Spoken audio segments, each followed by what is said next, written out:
And a good Tuesday, everybody. Welcome in. Chase and Big Joe, 102.5 The Game. I am back. I am better. And good to be here with Big Joe at Social Cantina. We're right next to First Horizon Park as the Sounds are back in town this week. Joe, how are you? Good, man. Hadn't seen you in a month of Sundays. I Glad know. to have you back, pal. It's good to be here. It's good to be back.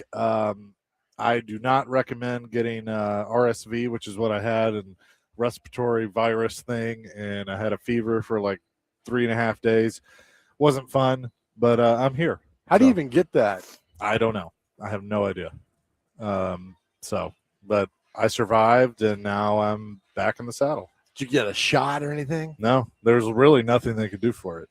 No shots? No, it just had to run its course. Oh, I'm sorry. Well, Yeah. I hate being sick. I do too, because I just feel so worthless. It's like, and I hate not being able to do anything. Right. But I really, I'm usually one of those people that if I am quote unquote sick, I just kind of power through it, and I couldn't on this. Well, glad to have you back, buddy. It's a short week, so you got this, man. It's a short week, but a lot of fun things happening on our end, right? Yeah. So we got the, like I mentioned, we're here at Social Cantina. It's Taco Tuesday, so we'll tell you more about that. But,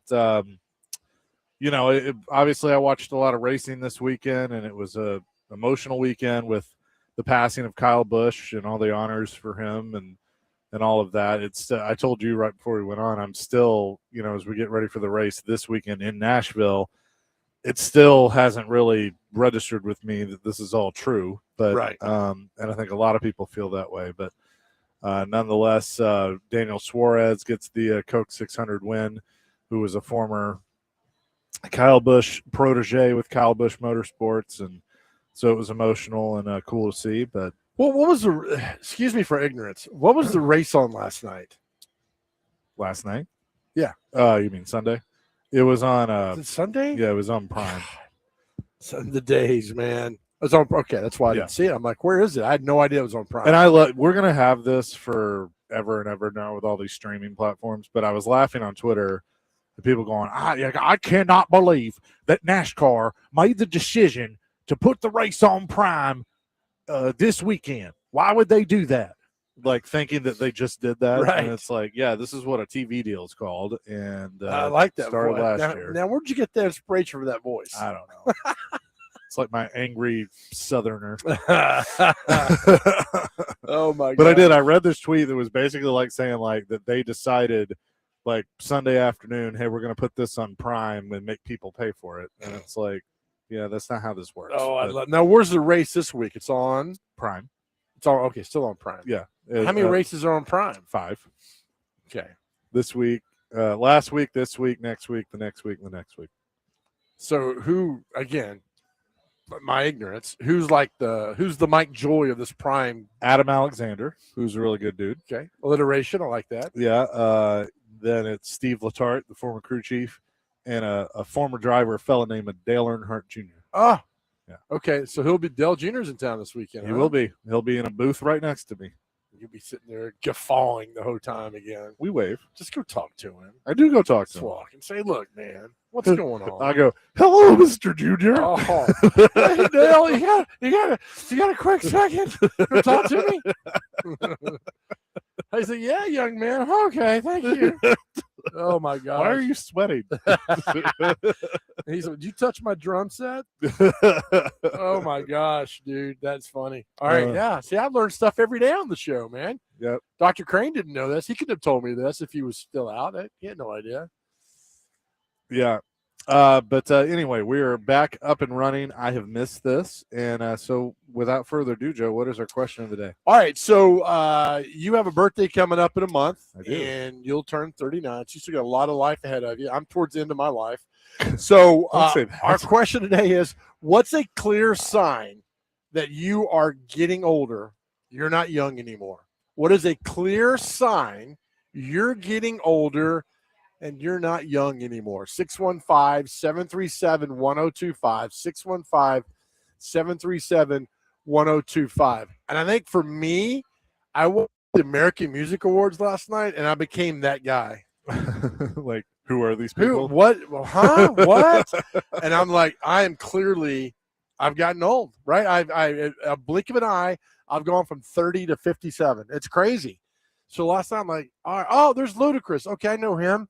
What? Who is that? And on and on. But it's evolution, man. It's just how things move and life flows and it goes on. But that, to me, that's a clear sign that I am getting older. Now, I can't lift weights heavy anymore. My shoulder's gone. To me, that's the obvious sign that I've gotten older. I'm not young anymore. But last night really drove the point home and like, yeah, you're old, man. So 615-737-1025, the clear sign that you're not young anymore. Mine is so easy. Like as soon as you said that, the first thing, athletes that I watched growing up are going in the Hall of Fame. Oh, God, that's a great one. Like that is literally what, like that keeps happening. And I go, like Ricky and I will have these texts of like, dude, we're old, and like send them this, or athletes I watched growing up, sons are playing. Wow. Who's the one in the Hall of Fame that realized, God, I'm old? That's probably a better question. That is a good question. Probably, who was it that went in a few years ago?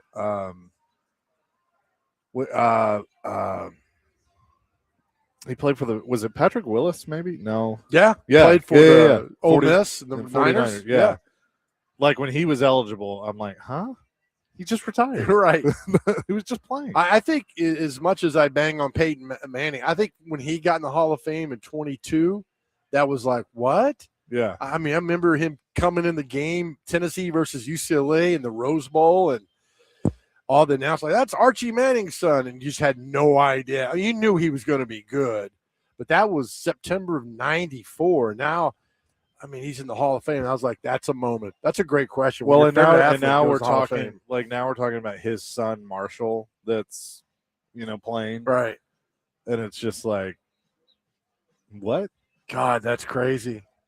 There's got to be another one out there that hit the Hall of Fame. Like, yeah, I know, like Chipper, like him in the Hall of Fame is crazy. Yeah, Chipper, Andrew Jones. That's a good one. Andrew Jones just got in. I mean, I vividly remember Chipper like he's playing now, he's playing right now, and then he's been retired 15 years, something like that. I mean, it's crazy how fast time moves. But yeah, those are all clear signs you are getting older. Look at our wonderful callers and audience and listeners. We love you guys and gals. 615-737-1025 is our phone and text line, driven by WilsonCountyHyundai.com. By the way, before I forget, and I'm sure he'll call in at some point, but Kenny the Mailman sent me a really cool book, a Dallas Cowboys, like I think it was media members that have written it, like inside the locker room and stuff, and he sent me that, and I thank you, Kenny. I look forward to reading that. That's going to be a beach read. Right. It's crazy that he sent it by Amazon. He did not. All right. Clear sign. This is Nevada Josh. Clear sign is when I start losing my elder family members and when my daughters tell me to dye my beard. Ouch. Yeah. Joy from Gallatin, a sign that I'm getting older, although I'm 33 with 4 kids, is I find myself walking around grumbling about things I can't really control. Matt says there are many signs of getting old, but the one that really stands out to me is when you get your invitation to join AARP. But see, that's good because that means you're here, you're 55, you're feeling good. And have you seen the discounts in AARP? I'm telling you, you go on vacation, use that code, become a member. Fantastic. Are you a member? Hell yeah, I am. Right? Nice. Let's go to Tim, number 1 on our phone line on this. Tim, what you got? You're up, Tim. Maybe the sign is you go deaf. Maybe that's a sign you're getting old. Timbo. And he's gone. Timbo, 2 words for you. Good, loud. Let's go to John, who wants to weigh in on our question of the day. Hello, John. Hello. Hey, Joe. I'm a member of AARP myself, so I made it to the magic, the magic number. But mine is when I got my first pair of readers because I couldn't read anymore. I couldn't see to read. So that was one of my moments that I really realized I'm getting old. John, how many pairs of readers do you have? I have like 15. I've got 5. I've got 3 in my office, 1 in each of my vehicles. So I got 5. Atta man, good job. Hey, Always prepared, hey. John. Joe, yeah, Joe. You and I are about the same age, so we remember. I'm 63, so me and you remember a lot of the same things that's gone on in the last few years. Yeah, we do, and some good, some bad. I tend to focus on the good, though, Johnny. Amen, brother. Amen. Well, y'all have a good day. All right, thanks, Thank you, John. Reading glasses is a great answer. Thank you, John. Let's go to Tim in Lebanon on our question of the day. Tim, what you got? Yeah, hey guys. So I'm not quite as old as you guys, but now that I have kids and I'm married, I'm in my 30s. One thing that is definitely making me realize I'm older, I just don't care. Hey, let's put Tim on hold. And Tim, your connection's pretty bad, so we want to hear what you have to say. But maybe call us back or let's reconnect. But yeah, we want to hear this, Tim. We don't want to just think, oh yeah, and fake like we heard what you said. We want to hear that. Yeah, the clear sign that you are getting older and you're not younger anymore. You watch the race. My days are so off. Sunday. So today is Tuesday. The award show was last night. Did you watch any of that award show? Keith Urban is releasing a yacht rock album. Yeah, he covered what was the song he did a cover of? Summer Breeze, which was really good. He does on it. It's a bunch of songs, and I sent you guys that breakdown of how whoever wrote the song On and On, it's a guy named Stephen Bishop from the 70s, how he gets paid for that, and it's fascinating how he gets paid. And one thing I did not know, that I'm reading this, and bear with me for 1 second, that if Chase McCabe's playing at Bridgestone, and all of a sudden in the middle of Bridgestone, your show, you play Keep Your Hands to Yourself by Georgia Satellite, the venue, I'm told, Bridgestone Arena's got to pay whatever songwriting company like $3,000 because of that. Really? Not you. The venue's got to do that. So if I'm Sean Henry, I am standing by the plug. Or Bill Wickett, when you start playing a cover song, I'm yanking the cord. You're not going to cost me $3,000. Anyway, he played last night. He played Summer Breeze, and it was Keith Urban, fantastic. Summer Breeze. Yeah, it was great. We're live today at Social Cantina right next to First Horizon Park. When I say right next to First Horizon Park, like we're looking through the fence. It's perfect. You can come here before the game, after the game, hang out. It is a Taco Tuesday, $3 classic tacos, $3 16-ounce Mexican drafts, and $3 Cuero shots, $5 house margaritas. So come by and check it out at Social Cantina. Tim Hasselbeck will join us at 1, John McClain at 2 here on the Chasing Big Joe Show, 102.5.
Why?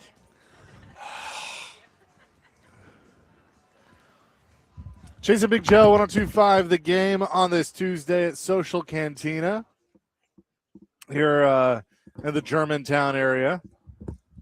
Our question of the day, the sign that you're getting older.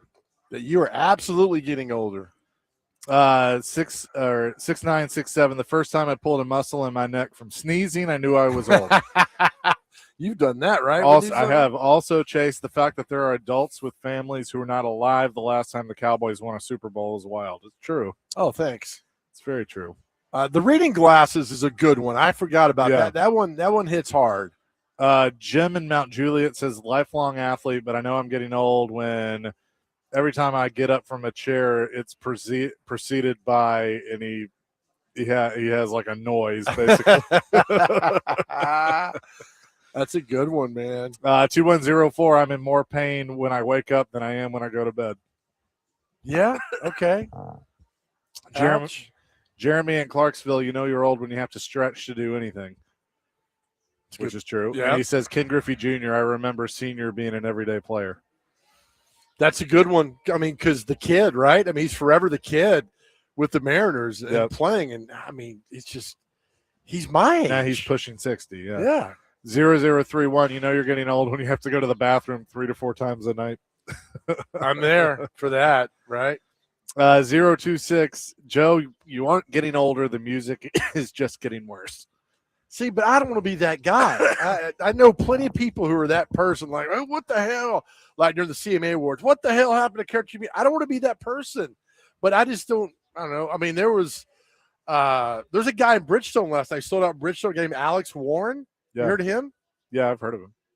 He sings that Ordinary song. Like Luke Combs came out and social media exploded last night. I'm like, I want to be part of that, but I don't know any of these people. I don't know any of these songs. Maybe I need to take a refresher course because it's all ball bearings these days. Hey. Well done. Let's go back to the phones. Bill wants to answer our question of the day. Bill, what you got? Yeah, I had a great sign that you're getting old, but I forgot what it was. Oh, Bill. Bill, my gosh. Thank you, Bill. That was good. Bill got us. We were hanging on every breath, Bill, and you got us. My dad had one of those jokes. It'd be like, there's 2 things they say that go when you get older. First is your memory, and the second is can't remember what it is. Right. Damn it, Bill. It's true. It's very true. Yeah. I think another, your favorite athlete going to the Hall of Fame, his kids going to the Hall of Fame, reading glasses, you can't lift as much as you used to. I mean, those are all signs. But, as I said before, aging is a privilege denied to many. It is true. Fat Hog in Murfreesboro. You know you're getting older when your barber spends more time on your ears and nose than the top of your head. Fat Hog coming strong. When I read these, I feel like I'm Dave Letterman reading the top 10 list. You should be, right? 4269. Knew I was getting old when I stopped listening to music in the car and only to sports talk, and I'm 33. Thank you. Yeah, and we appreciate We it. appreciate that big time. You're in what we call the demo, so thank you. Nice. 4312. Also, did you guys see the Waymo in Texas that drove into floodwater getting stuck? So now they're temporarily parked. I did. I drove straight in there, and evidently the release was they can't discern the depth of the water, and so just drove straight in there and stopped. I'm telling you, man, if you do a rideshare driver or you're a limousine company, you are so against these, man. When I see Waymos, I flip them off because I know they're not going to fight me. What would you do if it turned around and started following? I would go beyond a stop sign and I'd drive into a creek. Oh, it's still following.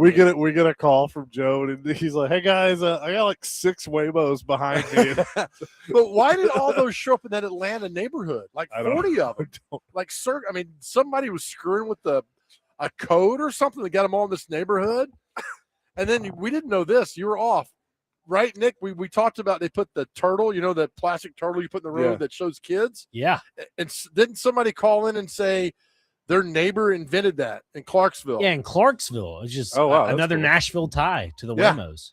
created the slow down turtles that you get. That's cool. Right? Mike and Dixon says, I'm getting old when I don't want to leave the house to go anywhere and complain about how fast everyone is driving. Dude, that's been me.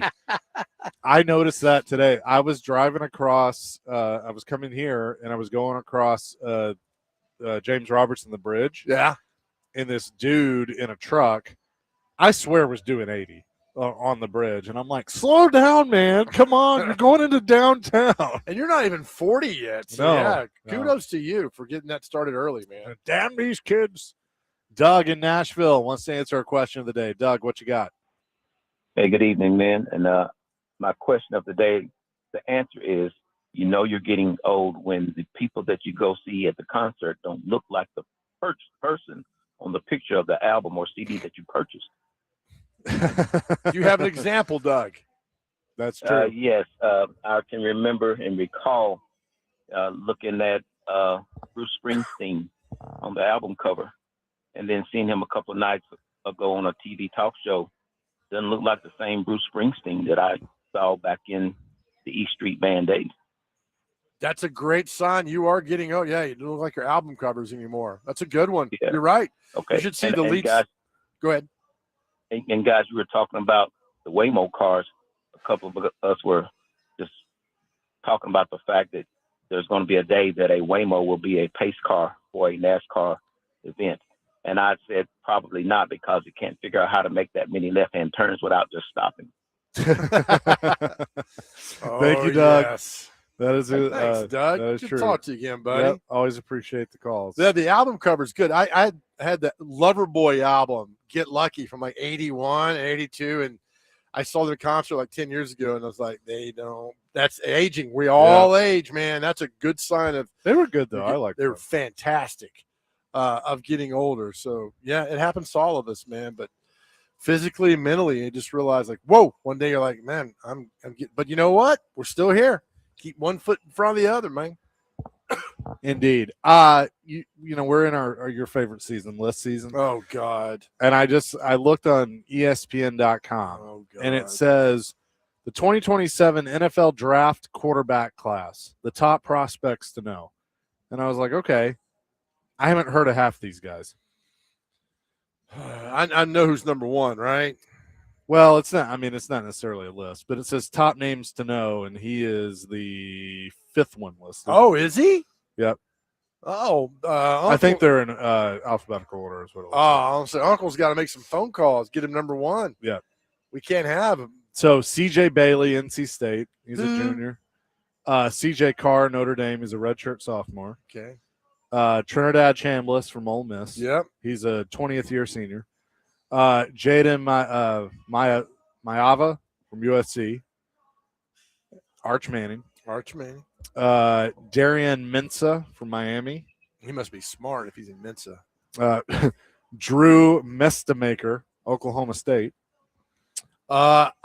Yes, he came from North Texas. Is that where he came from? Yeah, with Eric Morris. Yeah, he's evidently really, really, really good, because that was Cam Ward's coach at Incarnate Word. Yeah. Dante Moore from Oregon. He's tiny though. Julian Sagan, Ohio State. Another Ohio State person. Lenora Sellers, South Carolina, whose stock just big time. And then, if he's eligible, Brandon Sorsby, Texas Tech. Oh, my gosh. Well, he can do supplemental, right? Next month? I think he could do supplemental draft. I think he should. He could. Best of the rest, Byron Brown, Auburn, Jaden Craig, TCU, Josh Hoover, Indiana, Nico Iamaleava, UCLA, Kevin Jennings, SMU, DJ Lagway, Baylor. I forgot that's where he went. Sam Levitt, LSU, Drake Lindsay, Minnesota, John Mateer, Oklahoma, Marcel Reed, Texas A&M, Damon Williams Jr., Washington. Where did Hoover in Indiana? Where was he last year? He was TCU? Yeah. Okay. Yep. Yeah, those are the one. I mean that crop seems a little bit better than what happened this 26. I mean, the last two quarterback classes have been very meh. Right. Surprised Marcel Reed's not on the top list. I think he'll be a Heisman Oh yeah. candidate. Oh, absolutely. For sure. But yeah, I mean, but from an NFL from an NFL prospect, how much of an NFL prospect do you consider him to be? I mean, right you're now? leading a team, pretty good A&M team. I mean, you've got a good arm. You've won a bunch of games for him.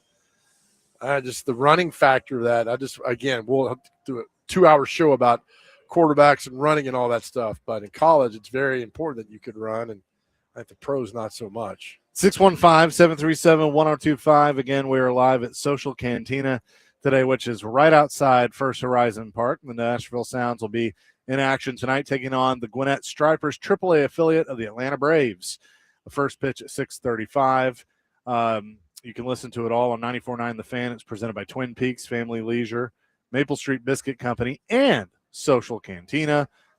Go to the Sounds game this Thursday through this Tuesday. Get to the Sounds game this Thursday through Saturday and keep your eyes on the sky. The Maple Street Biscuit Blaster is coming in hot. You're reading that like Jesse Hallam. Yeah. You know who Jesse Hallam is? Nope. It was one of the worst movies ever. It's a movie about Johnny Cash was the lead star. There's a guy named Jesse Hallam who couldn't read or write. And they tried to teach him how to it was just a really bad movie, but Johnny Cash was in it. There you go. It's Chasing Big Joe on a Tuesday, presented by the Omni 102.5 The Game.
Chasing Big Joe, 102.5 The Game on this Tuesday.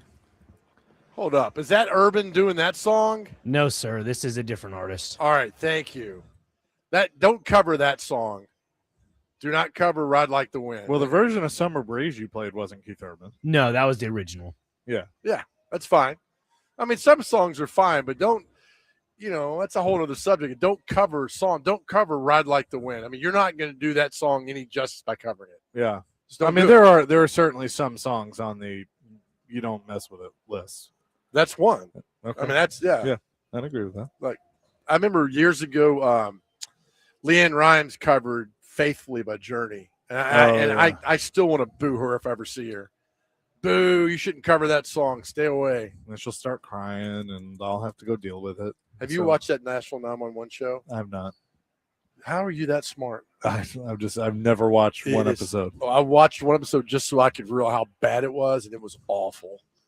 Just simply, it's like you get the dumbest version of AI to write you a script, and it's that. Could we possibly see the Predators make a general manager or president of hockey ops hire this week with the rumor out there? There's a gentleman from Colorado that has been on their list. The Avs could be eliminated tonight, which is a huge surprise to a lot of people. But they trailed Vegas 3-0 in the series. They got a lot of key injuries. Cale Makar has been hurt. He played, but was a shell of himself. Now McKinnon, is hurt. His status is unknown.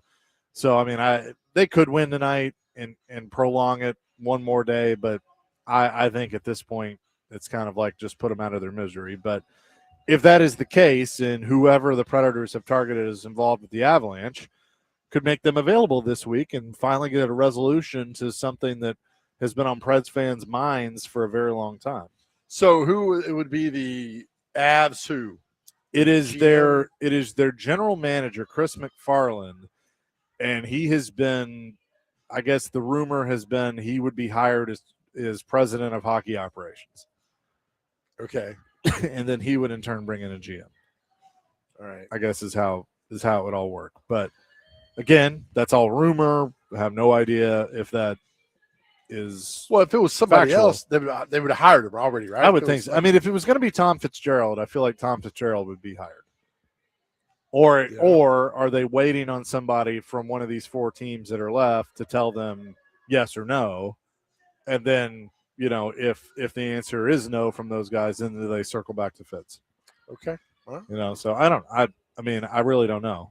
I don't know a lot about any of these people other than what I've read, briefly. What was the press conference from their chief of scouting, Kelty guy? Jeff Kelty. What was that about? They do that every year. A few weeks ago? The draft. Did he want to be the GM? I mean, I would assume so. Okay. I think they interviewed him, but he was never going to be. Oh, that's rude. I mean, I think anybody, nothing personal, but anybody that was in-house probably didn't have a good chance just because it's, looking for new blood. Good. I'm on board with that. As long as I think Jeff Kelty, look, I mean, Jeff Kelty's a smart guy, and, I know he said he'd like to stay with the new regime, but we'll see. So we know, all right, well, then have somebody in place by the time the draft happens and go. Again, I'm not in the inside with who's good and who's bad. And I just think it's fun watching, Carolina beat Montreal last night.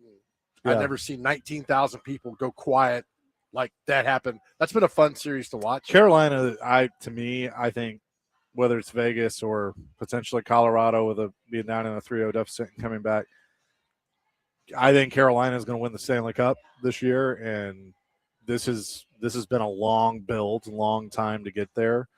But going back to the Avs, that is an interesting organization to look at, because when you talk about should you tear it down to the studs and all of that, Colorado is an example of a team that, they were not good.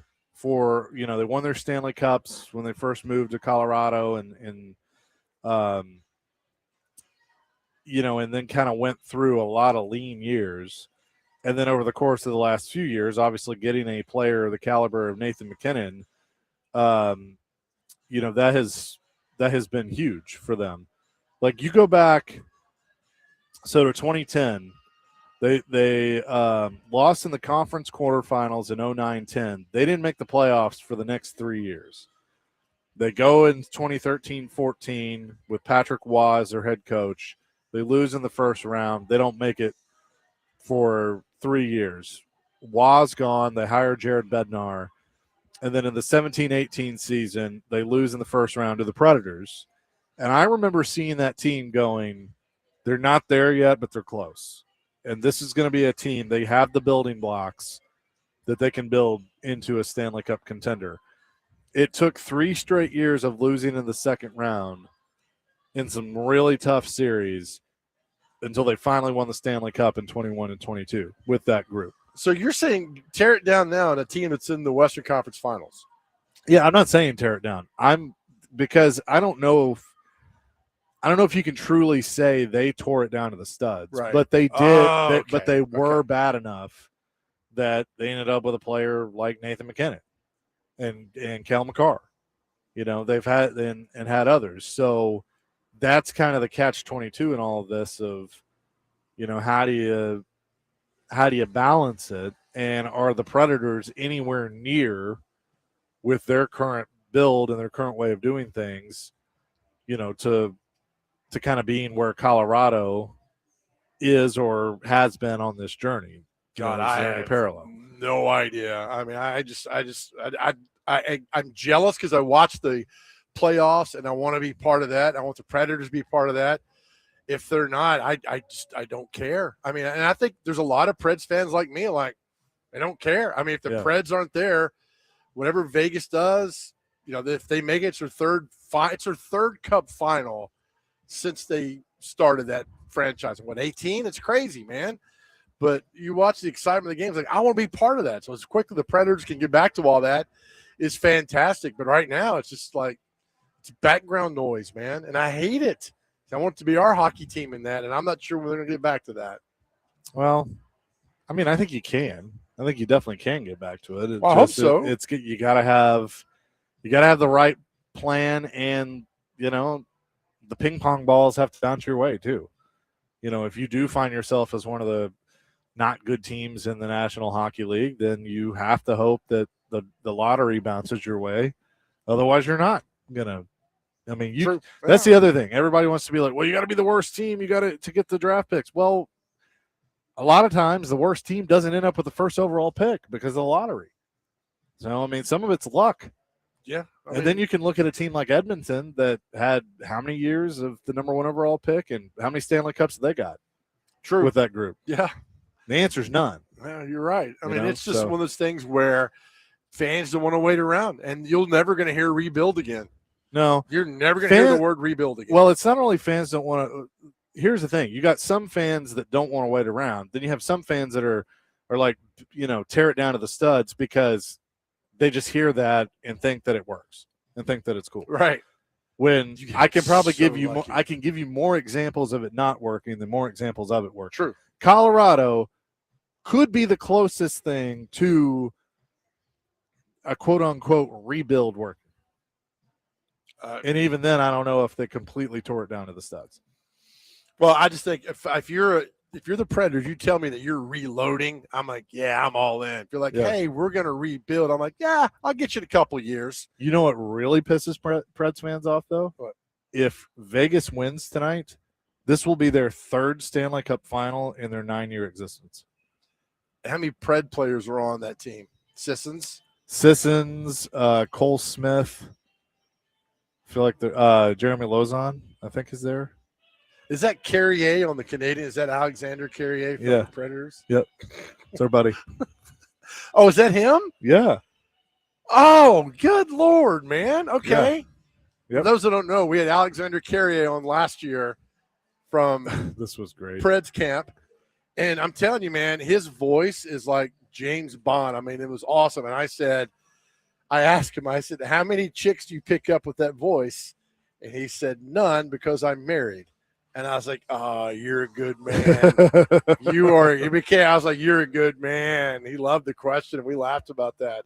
I did not know that. Yep. All right, then. See, I learned something every day. Nick Frazier couldn't have told me this last week. So I'm glad you're back. Hey, Nick did a good job in my absence. He could tell me all about Nick Cesario, but, it's a different show, different time. It's a whole different show. We'll learn more about that at 2. I got to work in a question regarding that. I really wish you would. So we could do that. That would be great. Hey, y'all have a good day. Thanks for stopping by Social Cantina. 615. Hope you got your wallet. 737-1025 is our phone and text line, driven by WilsonCountyHoney.com. We'll have more coming from Social Cantina here on 1025 The Game.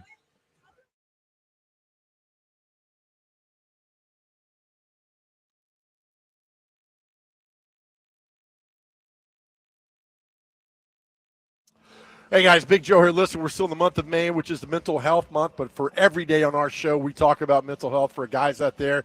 If you are struggling, you somebody to talk to, we got you covered. That's why we are so honored. We partner with UnityCares.com. I talk about them all the time. You know why? Because it works, because they're fantastic people, and their only goal is to get you back living the life you so deserve. UnityCares.com. Go to that website, unitycares.com, and every question you need answered about therapy you need answered is right there for you. Where to start, where to begin, how to pay, what times, everything is there for you. Listen, unitycares.com, they have telehealth, and it's private, it's secure, it's confidential. You don't have to tell anybody you're going.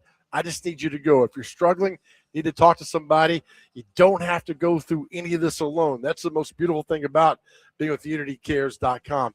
You don't have to go through this alone. We tell you every day how better our world is because you are here, and we mean it. Caring and loving professionals based right here in Middle Tennessee, not some faraway place, based right here in Middle Tennessee, and their only goal is to get you back living that life you absolutely deserve. And listen, I understand some days are rougher than others. Some days we have those dark clouds that seem to hang around forever.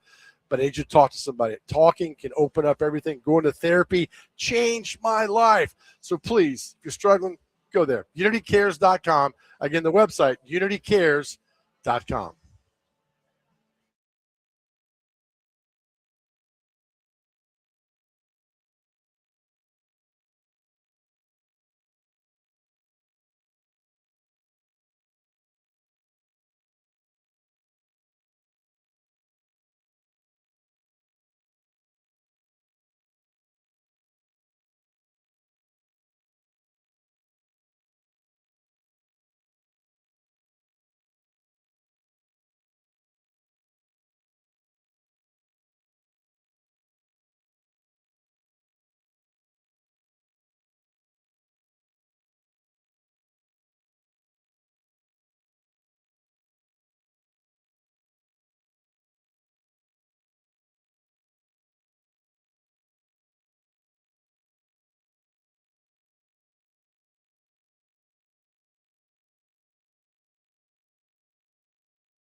Welcome back to the Chase and McJoe Show live today at Social Cantina.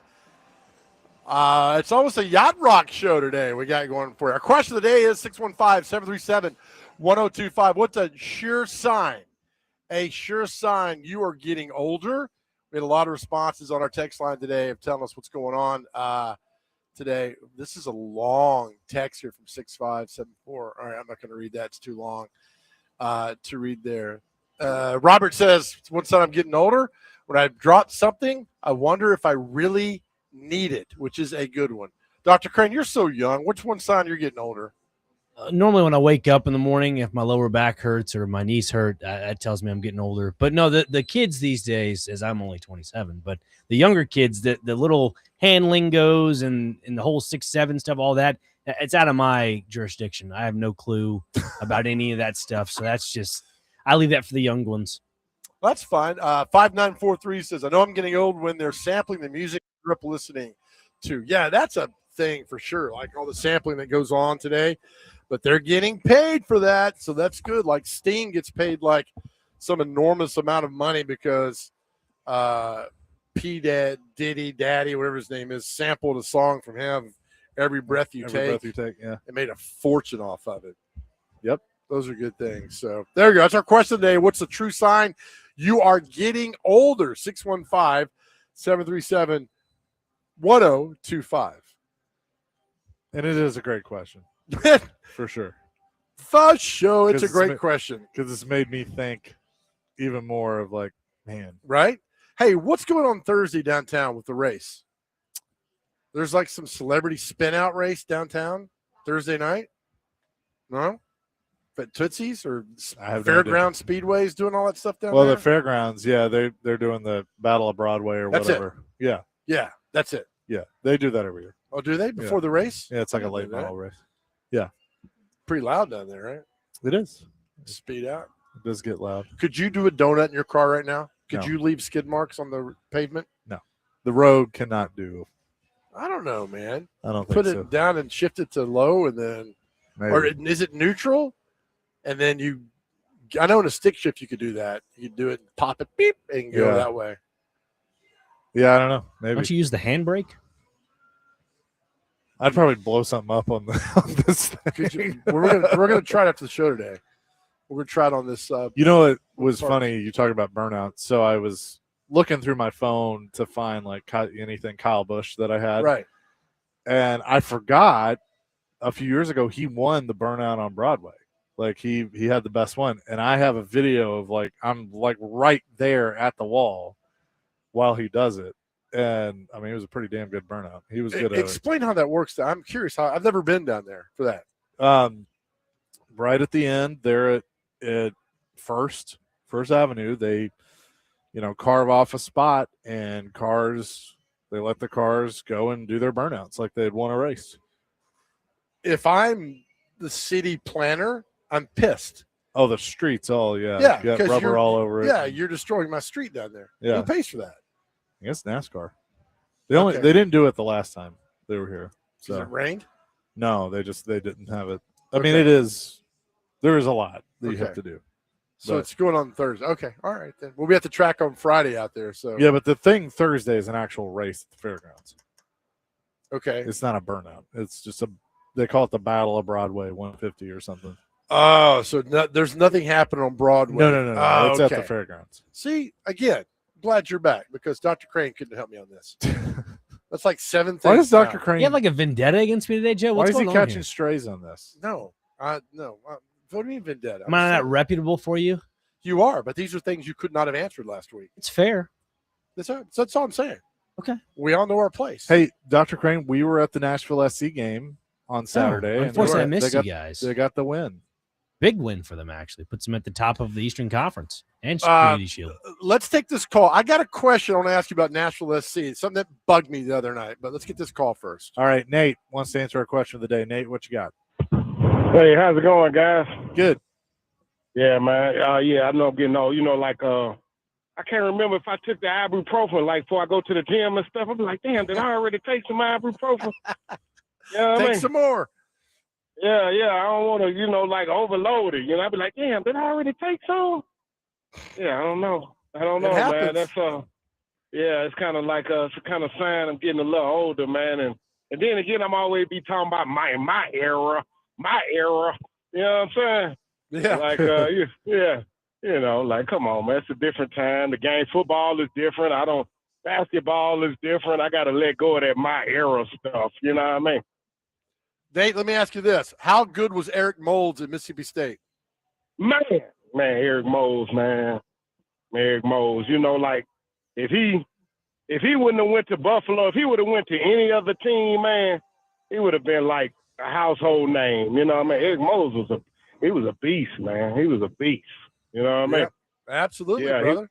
He was like that, you know, all the teams in the SEC knew who we were going to throw the ball to, and they still couldn't stop him. You know what I mean? That's right. He's good, man.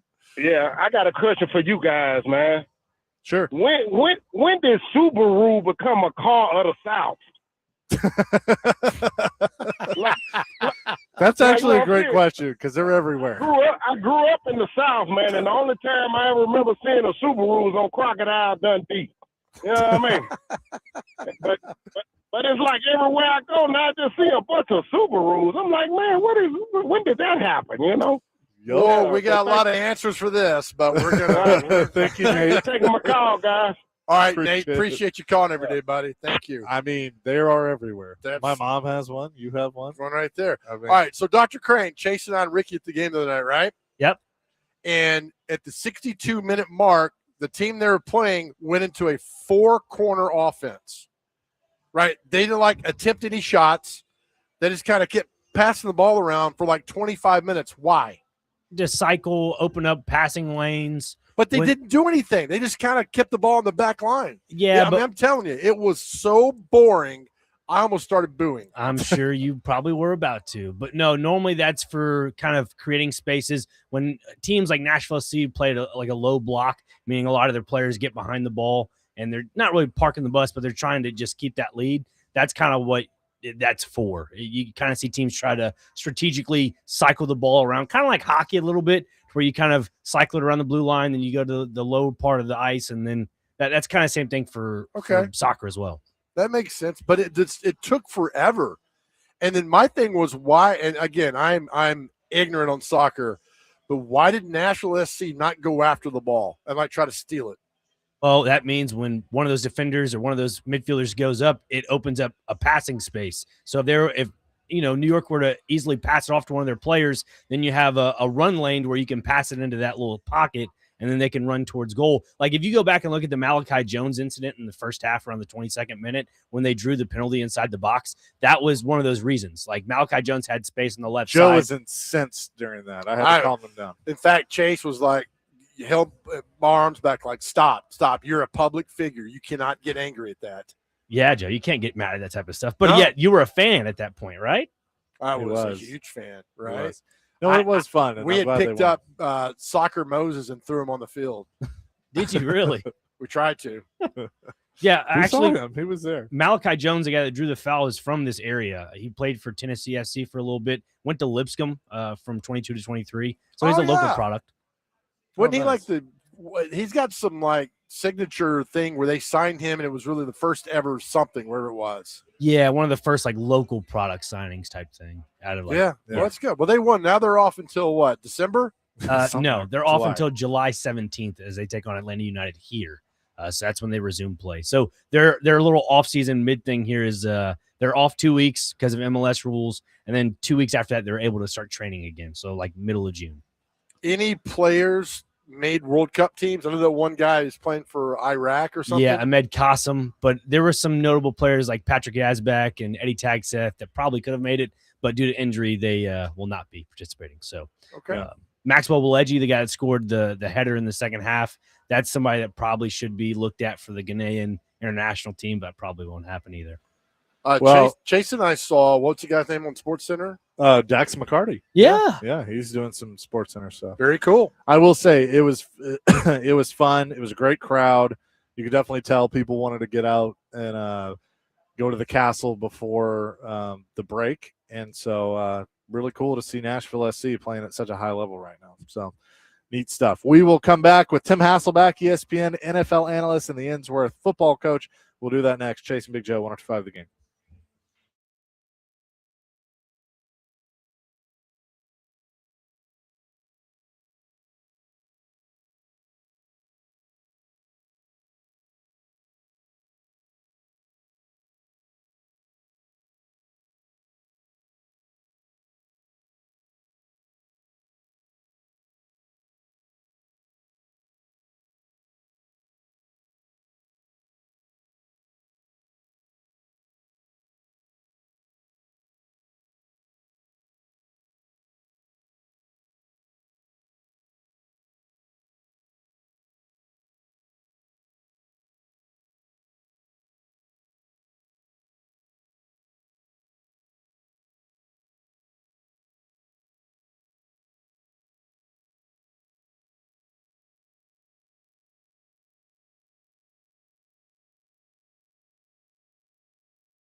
Hour number 2, Chasing Big Joe, 102.5 The Game on this Tuesday at Social Cantina by First Horizon Park.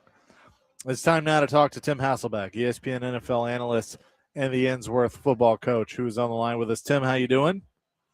I'm doing great. How are you guys doing? We're doing fantastic. Thanks so much for joining us as usual. I want to start. I was like, all right, I want to ask Tim right off the bat with this Aaron Rodgers saying he's coming back for one more year, but this is it. He's going to retire. He's going to reunite with Mike McCarthy. They're both excited about it and all of that.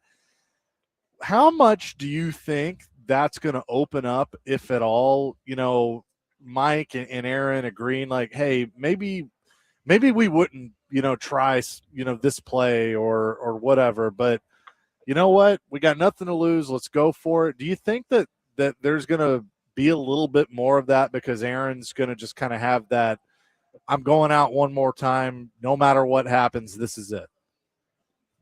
I think maybe from Aaron's perspective, I don't think that would be the case from Mike's perspective. Mike McCarthy is a Pittsburgh guy. This is his dream job, and it's the start of it. So, I do think, Aaron being like, look, this is it for me. Like, they clearly waited for me, all of that. I do think Aaron, who, it has a history of, hey, this play was called, but I'm just going to do my own thing. He was doing that before it was his last year. So I could see that being a case for him going forward, but I don't believe, that'd be a posture Mike McCarthy would have. Realistically, like, I probably put them third in this division. Would you agree with that right now? I think I have them second. Really? Okay. Well, I think Baltimore is the favorite, and who were you putting in front of them? Cincinnati? Yeah. Yeah, and I think Cincinnati could be good, but Joe Burrow, I think has been in the league 6 years. He's only started a full season 3 times. Right. So half the time he can't make it through the season. They were terrible on defense last year. Now there's been a massive overhaul on their defense. So maybe they are good, but it's not like Cincinnati's been this franchise of stability that you could count on as being good. And so I don't know that I'm comfortable giving them that jump when you think about who Pittsburgh's been. You mentioned Mike McCarthy and that this is his dream job, and we can sit here and we can talk about his record, with Green Bay and with Dallas and all those things. But the fact of the matter is he is a Super Bowl winning football coach. Yep. Not many coaches get a third shot at it, and he has now been the head coach of 3 of the more historic franchises in the National Football League. So do you feel like that, with all of that said, that the pressure is off of him a little bit? I mean, you mentioned that there won't be complete reckless abandon, but do you think that he kind of goes into this knowing like, you know what, I'm going to prove that this is why I belong here? Yeah, I don't know if I would say it's reckless. I think that, I think to get hired by those 3 organizations, there's something about you that's really impressive, and he's a really good football coach, and he knows a lot. And really, when you think about his ending in Dallas, it was a head scratcher. Not that Brian Schottenheimer's not done a good job; he certainly has. But I can't say that it made a ton of sense to move on from Mike McCarthy when they did. So I think there's just been a lot of football left in him, and in terms of coaching, and I think that, so I don't think he looks at it, or I don't think he's ever looked at it as if he was a guy that, oh, hey, that was it. I'm not going to get another chance to be a head coach or get back into the league. I think that he feels good about his process. I think he feels good about what he knows. I think he feels good about the staffs that he's been able to put together. And I don't think he's going to feel any differently about the opportunities he'll have in Pittsburgh. So he is a very accomplished coach with a very accomplished quarterback playing in a tough division. But that's why I think I would have them, behind a team like Baltimore, but ahead of a team like Cincinnati. Talking to Tim Hasselbeck on what is the most popular show at the Old Hickory Community Center, I'm told, the Chase and Big Joe Show. Tim, welcome in. Tim, let me ask you this. Speaking of Joe Burrow, is he getting into that Andrew Luck territory where he's just tired of it, the injuries, maybe the disappointment and everything else that goes with it? I just, his body language, every time I see him, Tim, I think Andrew Luck, because Andrew Luck abruptly stopped after the 18th season, whatever it was. I just think Burrow looks just frustrated at the injuries and everything else that goes on. Yeah, I think there's a couple of things that can be indicator for guys where you can wonder, like, all right, is this guy, is he up for the challenge of, like you said, the injuries, the life you're afforded as a starting quarterback in the NFL. You don't have to be doing it long to make a lot of money and have a lot of really unique, interesting life opportunities. And so, look, when you go back to Andrew Luck, you had all those injuries, but then you also had, a desire and an interest and kind of a thirst for other things in your life. And so, for Andrew, it was like he traveled to Europe. He was really into like Premier League soccer. There were other things. And I think with Joe Burrow, there's been this distraction of whatever, fashion and some unique experiences.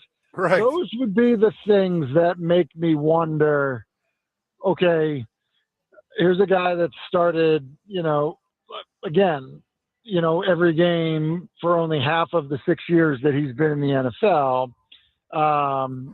each season. What is his desire to be in the fight of this? Because it's not easy. It's just not. So I just think that those are the things that I don't know. I think that when you make that comparison, I can say, there definitely could be some parallels.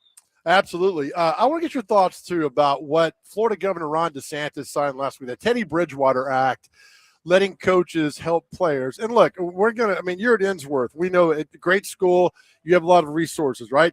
But you played with guys. I played with guys in high school, Tim, who didn't have a lot. And I remember a high school coach paid an electric bill for a teammate of mine because his lights were getting turned off.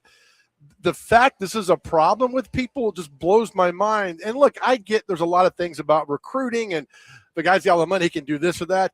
But the basic necessities of meals and treatment, and I think signing this act in Florida is one of the best things a politician's ever done, Tim, to help out where a head coach can help out his players with those certain things that we take for granted every single day. Yeah, I think it's the spirit of it that is the key, right? I mean, yes. and this goes back to, like, I had a teammate in college I was roommates with. He had lost both of his parents by the time he was 13 years old. His grandmother used to mail him a $20 bill like once a month. And, and we were selling his jersey in the bookstore, and so, it's kind of why, like, this NIL, culture has changed. It was like, man, college football is making a lot of money off of these kids. Surely they should be able to go to a movie and buy a pizza. I think I agree with everything you said about, look, if somebody needs some help, it makes sense that somebody who has the means to help them, if they desire. I think what unfortunately has already kind of happened in Tennessee high school football is, kind of how the college football landscape has changed. There are definitely places where, there's compensation, there's kind of pay for play, there are things going on, yep. That are not, the environment that you're referring to. So, I think it all comes down to, adults in the room being the adults in the room and understanding that, helping somebody is one thing, doing something because you're trying to buy success is another. Right. And, I think it comes down to, again, the adults being adults. Yeah, and I think Bridgewater had spoken off the record about, I get wind that some of my players when they go home have no food, and they need to eat and they deserve to eat. And I just think he's a good man with his heart in the right place to help them out. And the fact that people, the way the rules are written that way, just takes away from what we do is for the kids. And you don't coach for the money. I know you. You coach because you want to mentor young men and you want to win games, right? And that's the same with Teddy Bridgewater, and they do. I just think this is a great thing to do to help the kids. And you said it perfectly. Let the adults be the adults and do the right thing here. Yeah. Well, like to your point, look, if there's a kid in Teddy Bridgewater's program, at Miami Northwestern that has food insecurity, and Teddy Bridgewater realizes how fortunate he's been in life and he wants to help the kid out, then that is I applaud Teddy Bridgewater for having that type of heart. If Teddy Bridgewater was just trying to buy wins by going and trying to, give money to every kid in Miami that he was going to, think help him win football games, that would probably not be, the proper route to take. He is Tim Hasselbeck, ESPN NFL analyst, and of course, head coach at Innsworth as well. We'll have more with him coming up next. Chasing Big Joe on a Tuesday, 102.5 The Game.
Chasing Big Joe, 102.5 The Game on this Tuesday at Social Cantina by First Horizon Park, continuing with ESPN NFL analyst Tim Hasselbeck.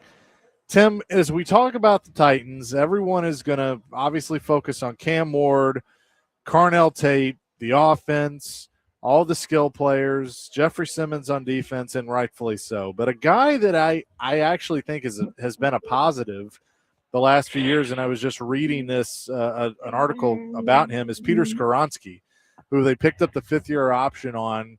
Do you feel like that he has really rounded into form as a premier left guard in the National Football League? And what do you think that looks like as a building block for this Titans offensive line as they try and get something long-term done with him? I think he's been a very good player, and I think that typically when you have an interior offensive lineman, or really, I mean, offensive lineman in general, but definitely interior offensive lineman, and, you know, people aren't constantly talking about them, it generally is a good thing. It means they're doing their job, right? Like they're, to your point, all the skill position players, the, high-priced, defensive linemen, those types of guys are the ones that, get a lot of attention. We talk about them all year long, but it is the building blocks of, linemen that, haven't drawn the ire of a fan base or, media coverage for false starts, holding penalties, not being healthy and being able to play in games, just things like that typically, shine a light on those guys. Usually when the guy's doing a good job, playing well, he doesn't get a lot of attention. I think that's definitely been the case for Skoronski. Well, and how impressive you've been, too, that he's done this with, I think, 4 offensive line coaches, something like that in his career. Yeah, and that's not easy. We talk about it for quarterbacks, but it's a thing for linemen as well. And typically it's, because an offensive line coach can kind of get a sense of like what guys do well. They're coaching 5, really, 9 guys that they're coaching, but playing 5. And so, leaning into the things that the guys up front do well, when you're constantly changing, that makes it hard. I love this. This is my chance to talk about John Hanna, one of the greatest guards of all time. Oh. Did your father cross paths with him, right, in New England? Oh, yeah. Played together, and he lived right down the road from us. I mean, that's one of the – I tell all the time, I always say Alabama offensive linemen aren't very good except for John Hanna, who might be the greatest offensive lineman of all time. And to our conversation a week ago, definitely wore a face mask that had the middle bar coming down. Yes, he did. I was going to send you like pictures of face masks I had throughout the years, but then I don't want to cross that line with our friendship. You know what I'm saying, Tim? Well, that, and since you already did, I changed my number. Only Chase has my number now. that works out good. Hey, here's a question we asked last week, and I'm curious to get your thoughts about this. With the Super Bowl coming after the 29 season, in the 29 season, if Robert Saleh is still the head coach, Tim, going into that 29 season, what does that say for the Tennessee Titans as far as making the playoffs, maybe making a Super Bowl if he's still the head coach then? I think if he's still the head coach then, it means that Cam Ward turned out to be a great player and the team is excited about the direction they're heading. What that means for playoff success, it's kind of hard to tell, but I would think that you've won a playoff game between now and then if he's still the head coach during that time. I mean, it's hard to – if you're not winning your division, if you're not winning a playoff game, to think that, in 2030, at that point of the season when coaching changes have already happened, to think that, you still have a job, like, I don't know. I think you would have to accomplish one of those things to still be a head coach. No, I totally agree. Yeah, absolutely. I think, this is a franchise that's had 7 head coaches in 16 seasons. So now you'll have one who's going into his 4th season, means something positive is happening, and they're not pulling the trigger too quickly on that. Yeah, I think that has to be the case because you just look at certain teams. I mean, listen, some guys have been one and done. I think most coaches feel like they are, even if they sign a 4-year contract, that they feel like they are on 2-year deals. I want to say Matt Rule, when he became the head coach at Carolina, and obviously there was new ownership. I think he signed a long deal. Maybe it was 5 years, potentially even longer than that. But look, he's now not there just because there wasn't, enough positive to be excited about. So I think if this regime is still in place in 2030, it means there's been some good success experienced over the next few years. Well, and you hit on the Cam Ward thing. I mean, if Cam and Saleh are still here in 29, that means, it's going a lot better than things have been in the past. I mean, you just assume because, and I know things are cyclical. You don't know who's going to be good and bad, all that. But if the quarterback is still here, like you said, and the head coach is still here, to me, Brian Dable is not part of the equation because he could have a great 26 and be a head coach someplace else. Yeah. But if Dable's a head coach somewhere and Saul and Cam Ward are still here, then I'm telling you that it just sounds good. It feels good for this franchise.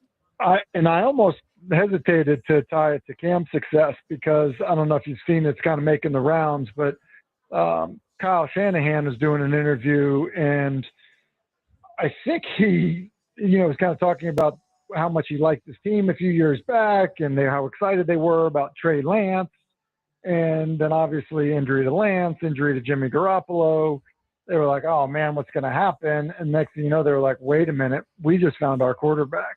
And so, not to say that, there's going to be a Brock Purdy scenario that happens, but, it is feasible that Saleh's the coach and their success, and it's not directly tied to Cam Ward, but that's obviously a very unlikely scenario.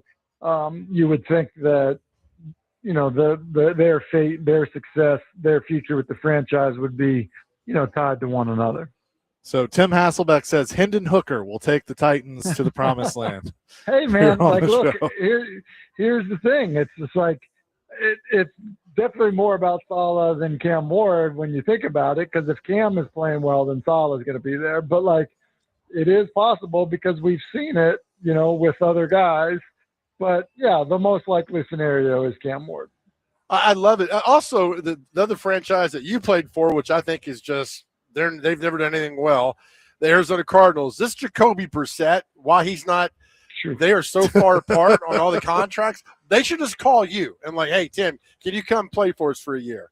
This is nonsense, man. They shouldn't do that. They shouldn't do that because – after one practice, they'd be looking for another quarterback because I want to make it through healthy. Here's the other thing. They I feel like, are like the Jets were that one year with Ryan Fitzpatrick, where it was clear to the Jets that Ryan Fitzpatrick was their best option as their starting quarterback.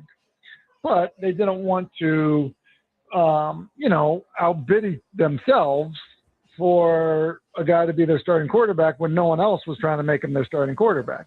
That's the environment for Jacoby Brissett right now. So, you want to do something that's fair to keep a good employee happy, but at the same time, you can't just go pay him, like he's a bona fide starter when, look, if he's not a starter for you, he's actually not going to be a starter for anyone else. So why would you go do that to yourself? It's a really tricky position to be in. And all the meantime, Gardner Minshew just sitting there smiling, getting his $5 million, and I'll be here wherever you guys need. I'm here in the background, and it goes to what you told us years ago. If you're going to play quarterback, keep going until all 32 teams tell you no, right? And that's the simple part of this. Yeah, Matt Cavanaugh told me that. There's another saying which is, be who you afford to be, and Aaron Rodgers can be who, he could afford to be. And I think Jacoby Brissett is trying to be who he thinks he can afford to be. And, he might be right, but the team might be right because they might say, listen, Gardner Minshew and Carson Beck, we're going to be just fine with those guys because it's really not all about just this year one, under Mike LaFleur. Right. You know who loved Jacoby Brissett was Bill Belichick. Yeah. Loved him. I mean, from beginning to right now, love Jacoby Brissett because thought he was a pure athlete in that position. So Bill Belichick was his biggest fan. Yeah, I want to say it was Bill Parcells who kind of helped Brissett get drafted by New England. And look, Brissett played well a year ago. I think that's kind of the rub that they're in right now is because he's, probably played at a starter level, but, isn't going to get starter money and certainly not going to get the commitment of a long-term starter. You're trying to pay him like a bridge quarterback, but, he's also trying to get what he thinks is fair market value. I want to go back to something real quick before we let you go. You mentioned the Brock Purdy thing and finding the quarterback. Mm-hmm. I mean, how many times in history have we seen that happen? Tom Brady's a prime example. Mm-hmm. And then you think about like in 2001 when Brady takes over, if he's not in Charlie Weiss's offense, if he's in Miami and he's with Chan Gailey, do we have the same conversation? Does he have the same career? No. I'm not taking anything away from Brady, Yeah. but you think, like, you look at Brock Purdy, if he's not with Shanahan, like, it's fascinating to think about how the quarterback and the system have to have the perfect marriage. Yeah, and the timing. I think Brady would be the first one to admit, like, that he played the year prior, he just wasn't going to be as ready, right? Or if he played on a different team, like that was a really good team that was good at running the football, like defensively and everything. So, would it look the same way if, you were in a different environment? I think I've told this story before. My brother, when he got traded from Green Bay to Seattle, was about to get traded to the Miami Dolphins. And then Mike Holmgren kind of swooped in and got him to Seattle. A.J. Feely went from Green Bay to Miami, played for Dave Wannstedt down there. Had my brother gone to that environment in Miami, he probably never takes a team to a Super Bowl. Probably never ends up, having the career that he had. He ended up staying in the same offense, same terminology. And so he just had more time on task, and the transition, I think, just was seamless. So by the time that he got a chance to play, he was more prepared to play well, and he was in an offense that, he had started to develop command over versus, getting thrown into some environment down in Miami where it was going to be tough to have success. Wow. So that would have been Chan Gailey, right, with Dave Wannstedt? I think it was Dave Wannstedt, Chan Gailey. I think Randy McMichael was the receiver they had there. Chris Chambers was a receiver that they had there. They weren't a real good team. And A.J. Feely, who had been in that same West Coast offense under Andy Reid, goes down there and is in something totally different, and it doesn't work out. So I think that, that stuff matters a lot. I do think, Brock found himself in a great situation. And then, above that, I think, Brock ended up playing extremely well because he had a lot of football under his belt at the college level. Tim, appreciate it as always, my friend. We'll talk next week. Sounds good. Hey, stay dry, fellas. I think it's rained for the last 3 weeks now. We will. We will. We're looking for the arc. That's for sure. Yeah, Thank you, Tim. All right. See you, fellas. Tim Hasselbeck, ESPN NFL analyst and also head coach at Innsworth. We'll have more coming next. Jason Big Joe, 105 The Game.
Chasing Big Joe, 102.5, the game on this Tuesday. We're at Social Cantina here by First Horizon Park. As the Sounds are back in action tonight, you can come by here before or after the game, whatever. And it is Taco Tuesday, which is great. $3 classic tacos, $3 16-ounce Mexican drafts, $3 Cuervo shots, $5 house margaritas here on a Taco Tuesday. Good So come on by. Come right if you're going to the Sounds game tonight to stop by. We literally are outside of left field. Yep. Down. We could catch some home run balls here. So I asked him about Peter Skoronski, and I knew the answer to this, but I looked it up anyway. Real quick without thinking, the last first-round pick the Titans signed to a second contract. Lawan? No. Last first. Okay, hold on. Not Mariota. Conklin. Not Rashawn Evans. Not Harold Landry. Nope. He was a second-round pick. He was second pick. Okay. 19 was AJ. He was second-round pick. Oh, yeah. Simmons. Yep. Okay, there we go. Yep. Jeffrey Simmons is the last first-round pick the Titans have signed to a second contract. You have to go back to like the 2010s, way before, or like 2000, the early 2000s, I should say, to find. And I'd have to look it Bullock? up. Did they have it back then? The first runner with a second contract. I mean, Bullock obviously would have gotten one. Yeah, well, I mean, Albert in 02, 03 was Woolfolk. No, 04 didn't have one. 05 was Jackass Pac-Man. Yep. Who, some reason you guys all want to. I mean, that's great. He turned his life around, but I guess you can forgive and forget. But good God, 06 was Vince, 7 Griffin, 8 CJ. But he got that massive. Griffin deal. got a second one, right? I don't know when that all started. I mean, he was here from 7 to 15, so I assume yes. Yeah. Derek Morgan at 10, which still was an average draft choice. Who was 11 was Locker. Yep. He's like, see ya. 12 was Kendall Wright. 13 was Chance Warmack. 14 Lawan, and then on and on and on. 15 Marcus. Yeah, that's right. Then Conklin, then Adoree, Corey Davis, Rashawn Evans, Jeffrey Simmons, Isaiah Wilson, Caleb Farley, Traylon Burks, Peter Skoronski. So Peter Skoronski could be the second first-round pick since Jeffrey Simmons to get a second contract with the team. Is that might, you know what? That might be average around the league. Probably. I mean, because there's a lot of guys not getting the second-tier contracts, whatever. And what's funny, too, because if you're going, if they didn't give Skoronski that, and he's going into this is what, his fourth year? Well, he just picked up the fifth-year option. So 23, 24, 25. This is fourth year going in. And you got another year at the team. They don't pick up your option. You're like, well, why am I here? You don't want me here, and not going to pay me to be here. And my guess is he will not play on the fifth-year option because I think they'll get a long-term deal done. Yeah. And then think about this. How important of a year is this for J.C. Latham? Because they, depending on what he does this year, decides if they're going to pick up the fifth year on him. Right now, I'd say they wouldn't. Oh, man, I don't know. He made a little progress towards the end, but, God, they were so bad at 3-14, and he was so bad versus the Raiders. And he talked about losing weight and get back to his natural position. You're right. It's a make or break because if you want to see this guy, what he could do, 4 years is 3 years is the max. Yeah. If you can get it done in 3 years, it's good. If you can't get it done in 3 years, you need a fourth year to be proved what you are. I just think that's too much, man. There's a lot of big decisions they got to make coming forward with all that. It's just it's so crazy to think about. Like we're sitting here talking about since Jeffrey Simmons, you've selected 1, 2, 3, 4, 5, 6, 7, 8. 8 guys in the first round. Now, granted, Cam Ward and then this year's class. But, we don't know if Latham's going to get the fifth-year option. Skoronski, yes. Burks not on the team. Farley not on the team. Wilson not on the team. Yeah. That's just how bad the drafting has been. I mean, if you're in a depressed state, do not go back and look at the drafts from 20 to 22, even to 23. They're really bad. But I mean, I think half the NFL could say that too as well. It's just the fact it's magnified because this is in our city and everybody talks about the Titans. But Skoronski's great. Now you'd be like, oh, it's just a guard, nobody cares. But you care until your offensive line is terrible, and then you're like, well, what's going on there? So he's a very formidable piece now of this offensive line. Latham can play good. You got some things working there, and you can build upon that. If not, if your offensive line's still trash, your team's going to be pretty bad. I have no idea where this call is going to go, but that usually is the case when Clay calls in. Oh, Clay, what is up? Boys, this is your ex-Uber Eats driver. Okay. Is that true, Joe? Well, you had a job to do. You didn't fulfill your job, and somebody else stepped in and got the donuts for us. Right? Wait. When did this happen? At the day we were at Goodwood, Nashville, doing the remote. Dr. Crane, what was the gentleman that came by? Was it Chuck? Chuck. Yes, Chuck brought the orange donuts by. Creamsicle. So Creamsicle, Chuck, thank you. Chuck listens to the show every day. Chuck, thank you so much, and tells everybody about us. Clay, do you tell people about how great our show is or no? I do.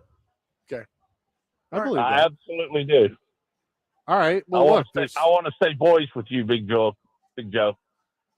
You want to, pardon me? You want what? I said I want to say boys with you. Oh, okay. All right. I was about to dial 862-8600, but okay. Look, there's only one way. There's only one way to settle this, and that is this Chuck guy and Clay are going to have to fight somewhere. In the middle of Broadway. No. You know what? We know our good friend Jeff East looked at Tootsie's. We're going to fight on top of Tootsie's, you and Chuck. Okay, there we go. We'll set it up. Over and under, boys, on the Titans. Number of wins this year. I've got them at 6. I think it's over that Chuck throws you off Tootsie's. That's what I'm betting on. You say 6, yeah. I mean 6.5 is probably where I'd have them at. So slightly, I think 6 is probably fair. Yep, I'm right there with you. So what happens, seriously, boys? Let's say that this Tate guy doesn't pan out, doesn't have a very good year. Then what? Amy fires Bergonzi? No, we're used to these guys not playing out well. I think he's fine. I think you're good. Look, you have the option now. Best case scenario, worst case scenario. Let's focus on the best case. That Tate and Cam Ward are going to get on the same page, and they're going to light up secondaries across the league. That's what we're hoping.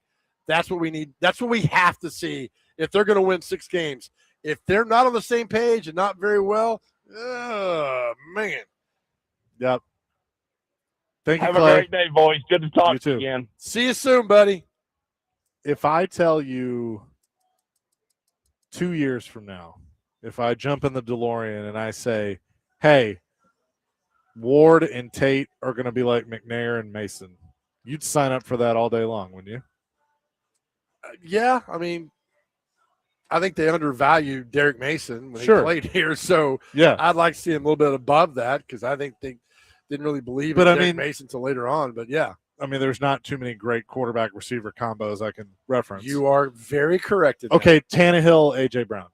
Yeah, of course. Yeah, absolutely. You know. That'd be great. That'd be absolutely great to see that. Kenny the mailman wants to weigh in. Kenny, thank you for the book. You never know what you're going to get in the mail, do you, Chuck? I never know. No, I finally was back in the office after being sick and opened that and enjoyed it. I'm going to read it when I go to the beach. Have you checked out the story I flagged for you? No, not yet, because I want to read the whole thing. So, but I will check that out. Story, the ball Tony Romo fumbled for the kick in Seattle. Yeah. Yeah, once you hear the behind-the-scenes stories, you go, how can anybody be this cheap? But you can share it with us after you read it. I will. My buddy Joe, how are you? I'm fine, sir. Yourself? I tell you, a life lesson I had to learn was, I know we judge things, but I try not to disparage something until I've experienced it. Okay. Have you not seen one episode of Nashville 911? I've seen one. Okay. Maybe that can count. But listen, just the sheer genius of casting Kathy Bates as Amy Adams Strunk. and Keith Olbermann as Mayor O'Connell is worth watching. Oh, Miss Amy though. Hang on, is that true? No, that would be awesome. Miss Amy is she? I think she's beautiful. She's what, 70? She looks great. Yeah. The only thing that beat it in the 70s, Jerry Reed and Burt Reynolds, I can't remember the movie, and it almost made it to a series where they were two detectives in Nashville, and they were at Opryland running from bad guys, hanging on the side of a trash truck going about 40 miles an hour. It turned left, and they hopped off in front of the Parthenon. Let me hold you there. That movie is called Concrete Cowboys. It's Tom Selleck is in that movie, and with Jerry Reed. And I will tell you right now, it is one of the worst movies that's ever been made at any time, at any moment. But you're right. They're at Opryland Hotel. They're getting chased. They hop on a trash truck, and it takes a turn. Next thing you know, they're getting dropped off at the Parthenon. I they know hop that off scene. in front of the Parthenon, and I went, the strength to hold on for 18 miles on I-440 is astounding. Yes, and that movie came out like in 78, I think, or right before Magna P.I. hit big. And then Tom Selleck was in it. Yeah, that's crazy. Such a terrible movie. Concrete Cowboys. Yeah, to know we share the love of that makes it all worthwhile, Joe. I will tell you, though, Kenny, Kenny, real quick, my brother was in WW and the Dixie Dance Kings back in the mid-'70s. Oh, listen, my friend made a lot of money because he collected Edsels. Yeah. And he rented his Edsels to them, and then he hauled almost all the cars on Junior's car lot. Yeah. Paid for my friend to go to Vanderbilt. Oh, that's great. That's awesome. Thank you, buddy. Awesome? There's a lot of stories people need to hear. Oh, all my best to y'all. Thank you, Bye-bye. Kenny. What book did he give you? It's a Cowboys book. Okay. Kind of behind the scenes thing. Well, more coming here in hour number 2, Chasing Big Joe, 105 again.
Joe 1025 the game here on this Tuesday.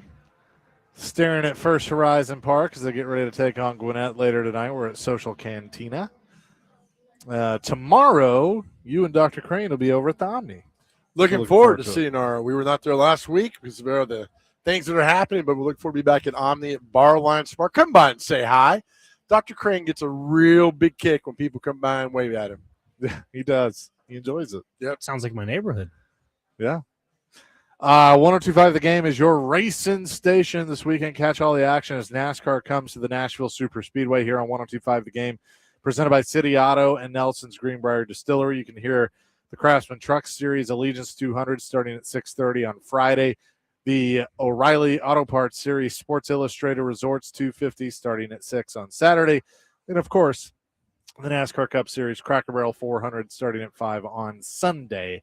City Auto Murfreesboro with 500-plus vehicles under $30,000 and zero hassle. Visit cityautomitsubishi.com. And we'll be out there Friday, so looking forward to that as well. Having a good time, yeah. Friday, the truck. I like the truck race, man. Trucks are my favorite. They don't play around. It's fun. It's always a blast. And I met Malcolm, the middle dude. What's his name? Frankie Muniz. Frankie Muniz, yeah. Yep. Who's a big time. Did you know that Frankie Muniz is one of or potentially the last person to talk to Dale Earnhardt? He's in that documentary. Yep. Didn't he go down the line shaking hands? Yeah. Right before the 2001.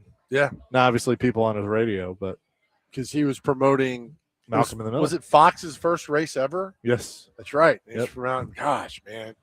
Yep. Crazy how that all kind of ties in together. I saw something the other day, and I need to watch it. Is Dell Jr. approaching his dad's age? He's past it. Past it? He's already past it. All Yeah. right. I mean, because senior was 49 when he died. Junior is 51 or 52. He's that old already? Yeah. Yep. That again, this goes back to our question of the day. I mean, Yeah. Dale Jr. is the perfect example of this. He's been retired almost 10 years. 51. 51? Yeah. He forever looks 30 to me. Yep. Like he hasn't aged. Our question today was, what's one sign you feel like and you know that you're getting older and you're not younger anymore? And that's one right there. I thought he was like 45 maybe, but I guess the race was 25 years ago. So, yep. Man, that is crazy. That's just how fast time goes and flies and everything. Well, it is kind of like to get to that point, you know, where he hits the age that his dad was when his dad died. Like, yeah. I'd have lost this one. Yep. I mean, I know I didn't think he was 51, but my gosh, 25 years ago. That's crazy, man. Well, and he retired, he retired young too because of the concussions and everything. So. Was he lucky to survive that airplane crash too? Yeah. Right. They were very lucky on that. It was him and his whole family and the dog, and like they were all, yeah. So, man, definitely lucky. Coming up next, John McClain going to join us from Houston. We will talk to him, Chasing Big Joe on this Tuesday, 1025 the game.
Hour number 3, Chase and Big Joe, 102.5 The Game. Chase McCabe, Big Joe Dubin with you at Social Cantina here at next to First Horizon Park, home of the Nashville Sounds. Dr. Crane, Nick Frazier back at the studio, and we say hello now to John McClain down in Houston. John, hope you had a good Memorial Day weekend. How you doing?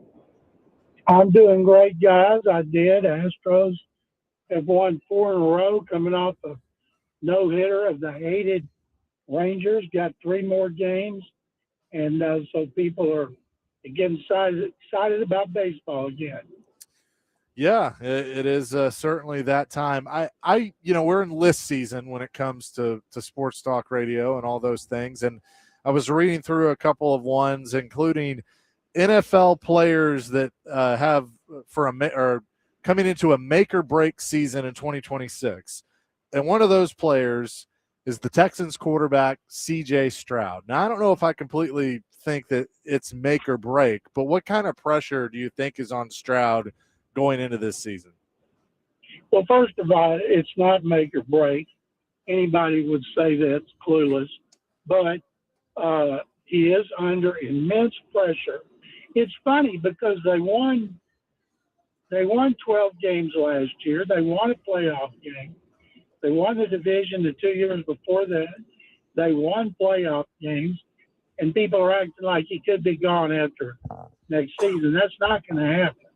Barring some kind of catastrophe, which I don't know anybody that anticipates that, he'll sign one of those monstrous extensions after next season and be cemented here for a long time. The team loves Stroud. They love his personality, and he's been productive. Now, in the playoffs last year, he was terrible, and I still blame a lot of that on their offensive game plan in New England.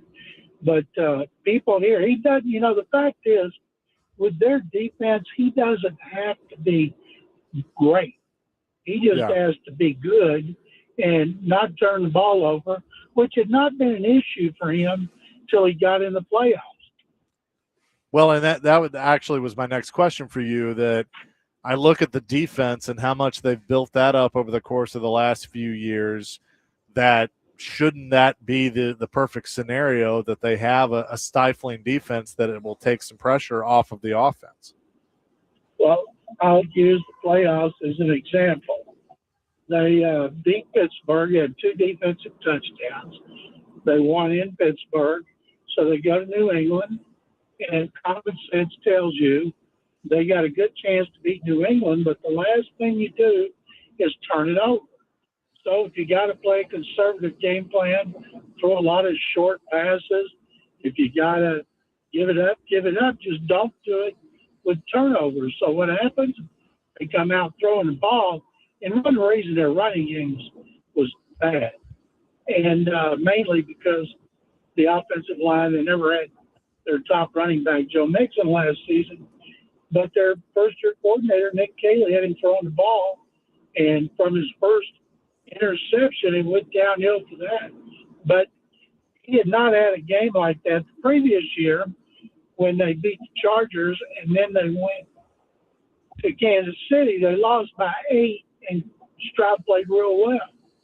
So it's not like it's been an habitual problem in the playoffs, but no matter how he plays in regular season, people are going to say, okay, just wait till the playoffs. One thing about this defense, they are loaded at every level, and they got talent. And the 3 are the 3rd best defense right now in our city's history. The Love You Blue Oilers, who came back-to-back AFC championship games, lost in Pittsburgh both times to the eventual Super Bowl champion Steelers. They had 3 Hall of Famers on that defense, and Robert Brazile, Elvin Bethea, and Curly Cobb. And the 93 Oilers with Buddy Ryan, in his only season as defensive coordinator, they had the best defense in the NFL. They knocked 11 starting quarterbacks out of games. And they were unbelievable all season. Nasty. That was a nasty group. They fought with themselves in practice. They fought in training camp. Buddy Ryan did everything to stoke the fires, including throwing a punch at offensive coordinator Kevin Gilbride on the sideline of the game. And so this defense has got a chance to be as good or even better. But first of all, they got to get them further in the playoffs. John, did you ever ask Bud about that incident? Because that was on Monday Night Football when that fight happened. Did he ever have any comments about that? Do you remember? Oh, gosh, let's see. They won that game, so Bud would have been in the locker room. He came down after his victories, and usually he had a drink in his hand, so it meant he was going to say something really interesting. But because that happened right before halftime, and legend says that Buddy Ryan hit Kevin Gilbride. He didn't. Kevin would have kicked his butt because wide receiver Curtis Duncan stepped between them.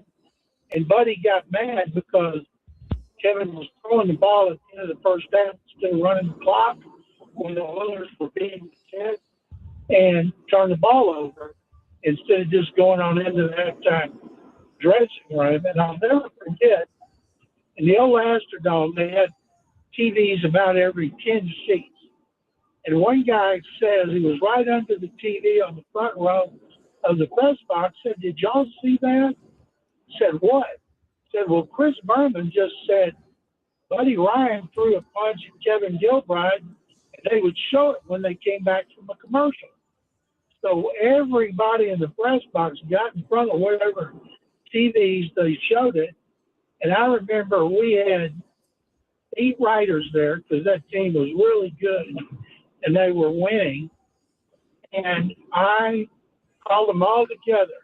And I said, "Guys, this is going to be one of the biggest stories in history, especially of the year, because Buddy created all these controversies with Kevin Gilbride. I'll write about the game. The rest of you write about that." And I said, "So-and-so, you chase Kevin Gilbride.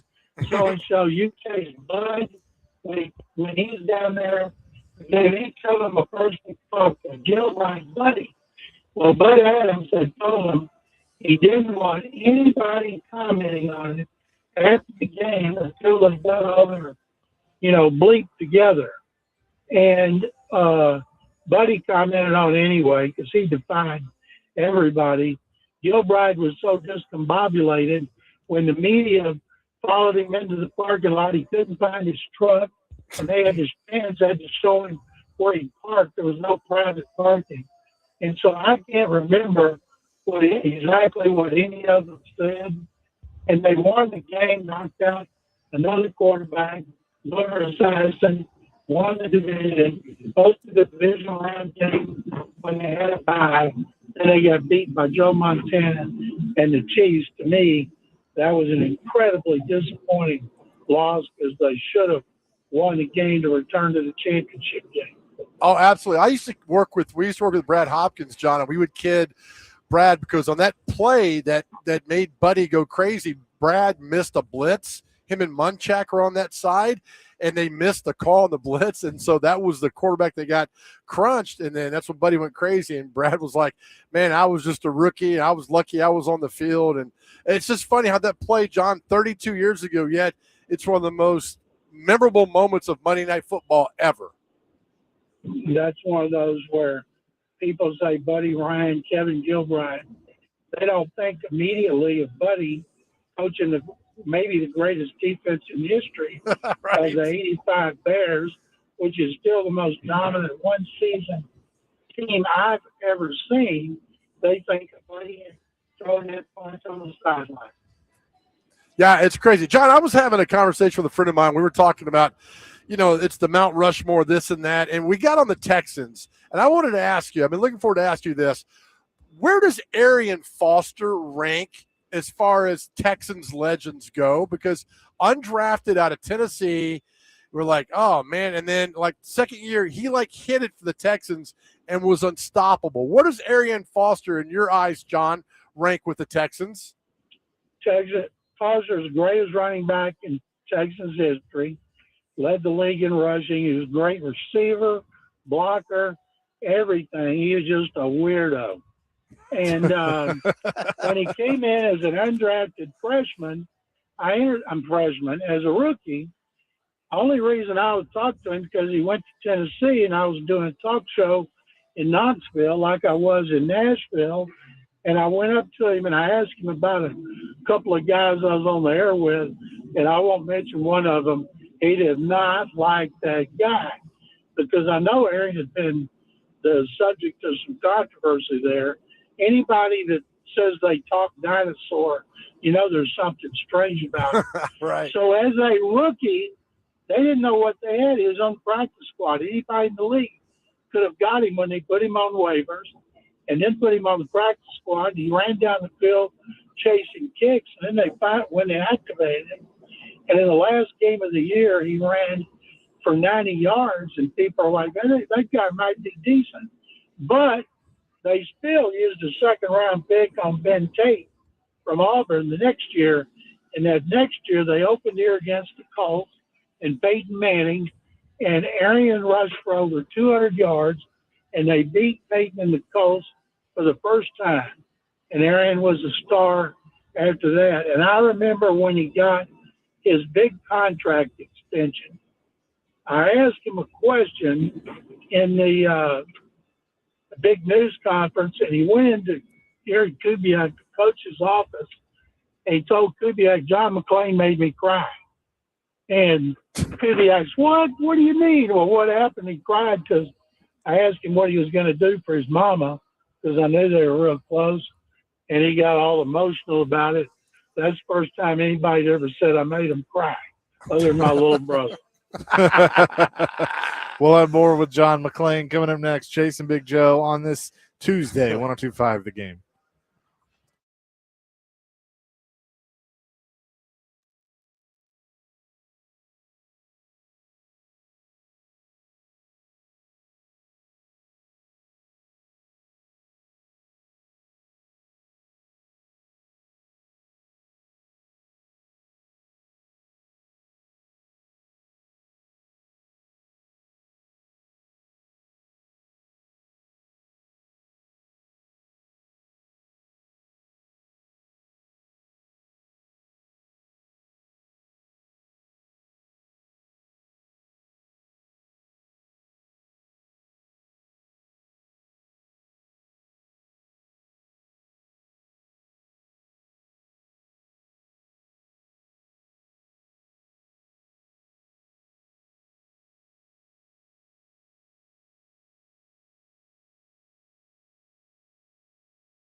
Chasing Big Joe, 102.5, the game on this Tuesday, continuing with John McClain down in Houston.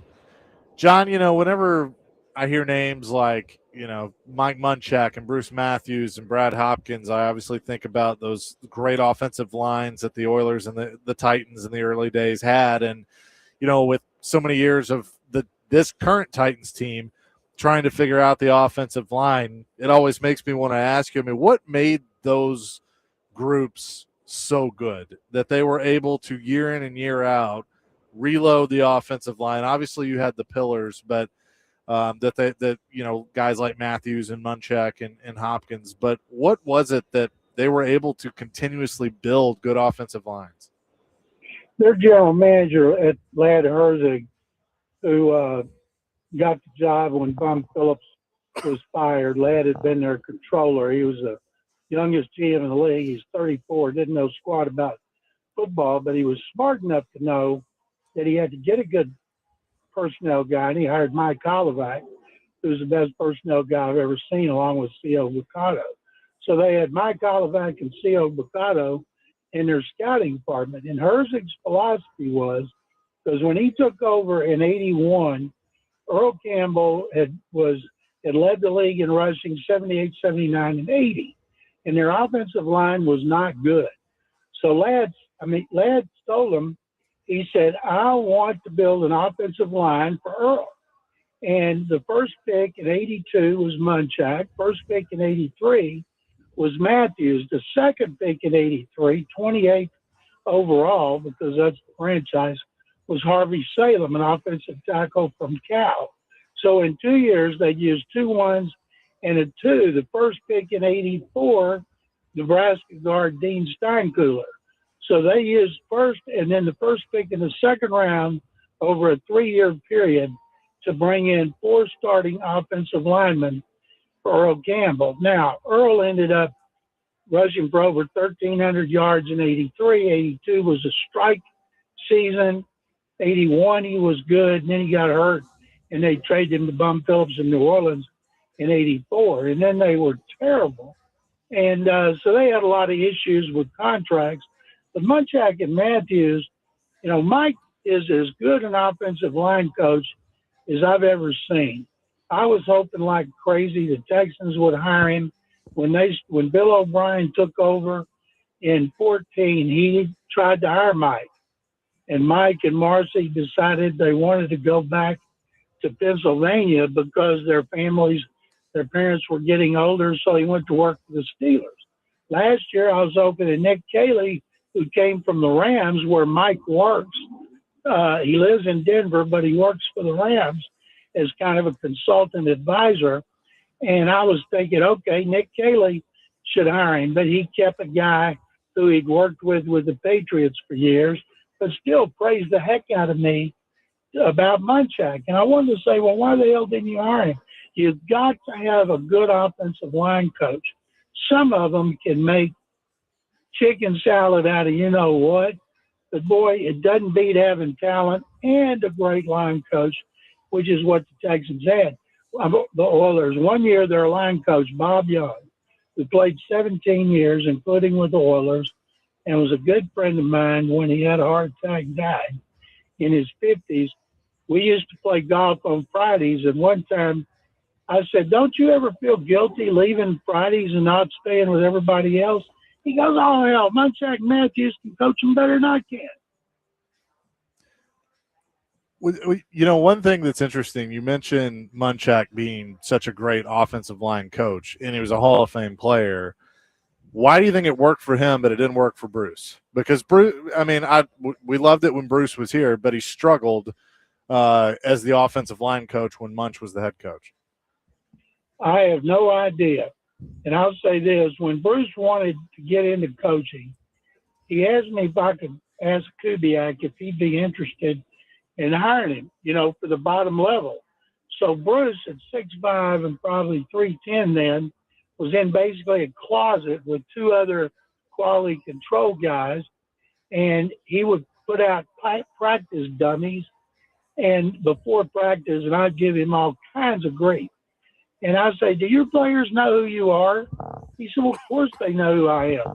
I said, do they know you went to 14 Pro Bowls in a row and you're a first ballot Hall of Famer? He said, well, what, am I supposed to tell them that? So I went up to one of the players. I said, do you know who's passing out to dummies and limping around all the time because of a calf muscle he hurt after his career? And they're like, yeah, Coach Matthews. I said, Google him. And so then when Mike took over up there, he hired Bruce. Mike was a great technician. Bruce was athletic. The line coach, Bob Young, used to say, Bruce drives me crazy. Munch does everything he's supposed to do from a technical standpoint. He listens. He puts it all into use. Where Bruce doesn't listen, he doesn't do what he's supposed to, but he still does it better than anybody else because he's so damn talented. He's like a ballerina. Sometimes I wish I could put a tutu on it. And I went to Bruce and I said, you ever worn a tutu? And I did a story out of that. But Bruce was such a great natural athlete. He could get from point A to B without using the technique that the coaches were telling him. Now, Bruce might not admit that, but that's what his line coach told me. Well, I mean, think about it, John. He probably could have made the Hall of Fame at a center, guard, or tackle, right? Joe, he played the equivalent of a full season at every position in the offensive line, and there's never been a more versatile offensive lineman than Bruce Matthews. And I tell people when I introduce him or I'm talking about him, he's the greatest offensive lineman in history, not the greatest guard, tackle, or center. And he never missed a game in 19 years, just like his brother, Clay Matthews.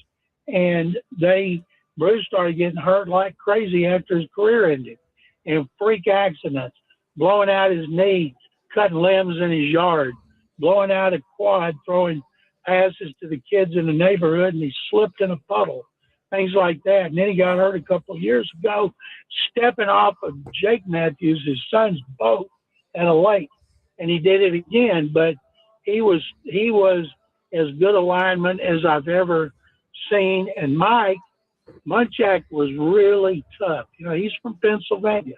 Yeah. Jerry Glanville told me one time, and he told me off the record, so I never used it, that they were best friends, Munchak and Matthews. And he didn't want the Southern California beach boy to turn the tough guy from Eastern Pennsylvania into a Southern California beach boy. And I said, well, I don't think you got to worry about that. John, we talked earlier about Arian Foster, but one free agent that's out there, former Texan, is Jadeveon Clowney. How much was the hype around him, John? Because he was the number one guy. He made that great play in the Citrus Bowl. When he came there, was his time in Houston, John, a disappointment, or was it just average?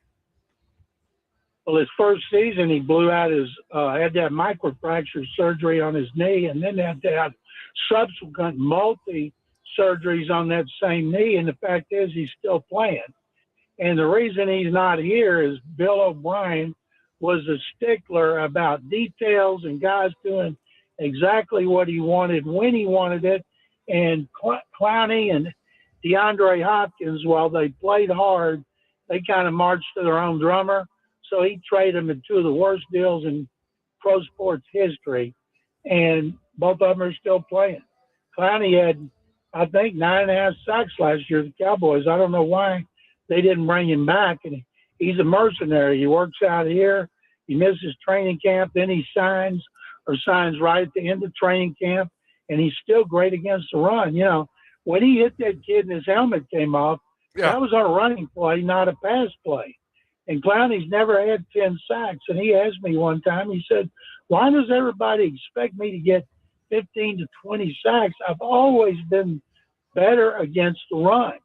And if I needed a pass rush and a guy that was going to play in passing situations, and I say that because he can be so disruptive. He can disrupt the running game, but at this point in his career, people want him putting pressure on the passer. So it turned out he came back when people said his career would be over because of the kind of surgery he had. John, if you had to ask one player that's the greatest Texas player, is it J.J. Watt? Well, it'd be J.J. Watt or Andre Johnson. You know, if you ask people as one offense and one defense, they're not 1 and 1A. If you ask JJ, say Andre. You ask Andre, say JJ. Since Andre's in the Hall of Fame, I'm going to say him. But next year, Watt ought to be in the Hall of Fame first ballot, just like Andre Johnson wasn't the first ballot. He was third. But I think Watt will go in with that Brady fellow on the first ballot. I would agree with you on that. John, appreciate the time as always. We'll talk next week. Sounds good, guys. Thank you very much as always. See ya. That is John McClain joining us here on the program as he usually does on Mondays at 2. We'll come back with more from Social Cantina here outside First Horizon Park on 102.5 The Game.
Chasing Big Joe, 102.5 The Game here on this Tuesday.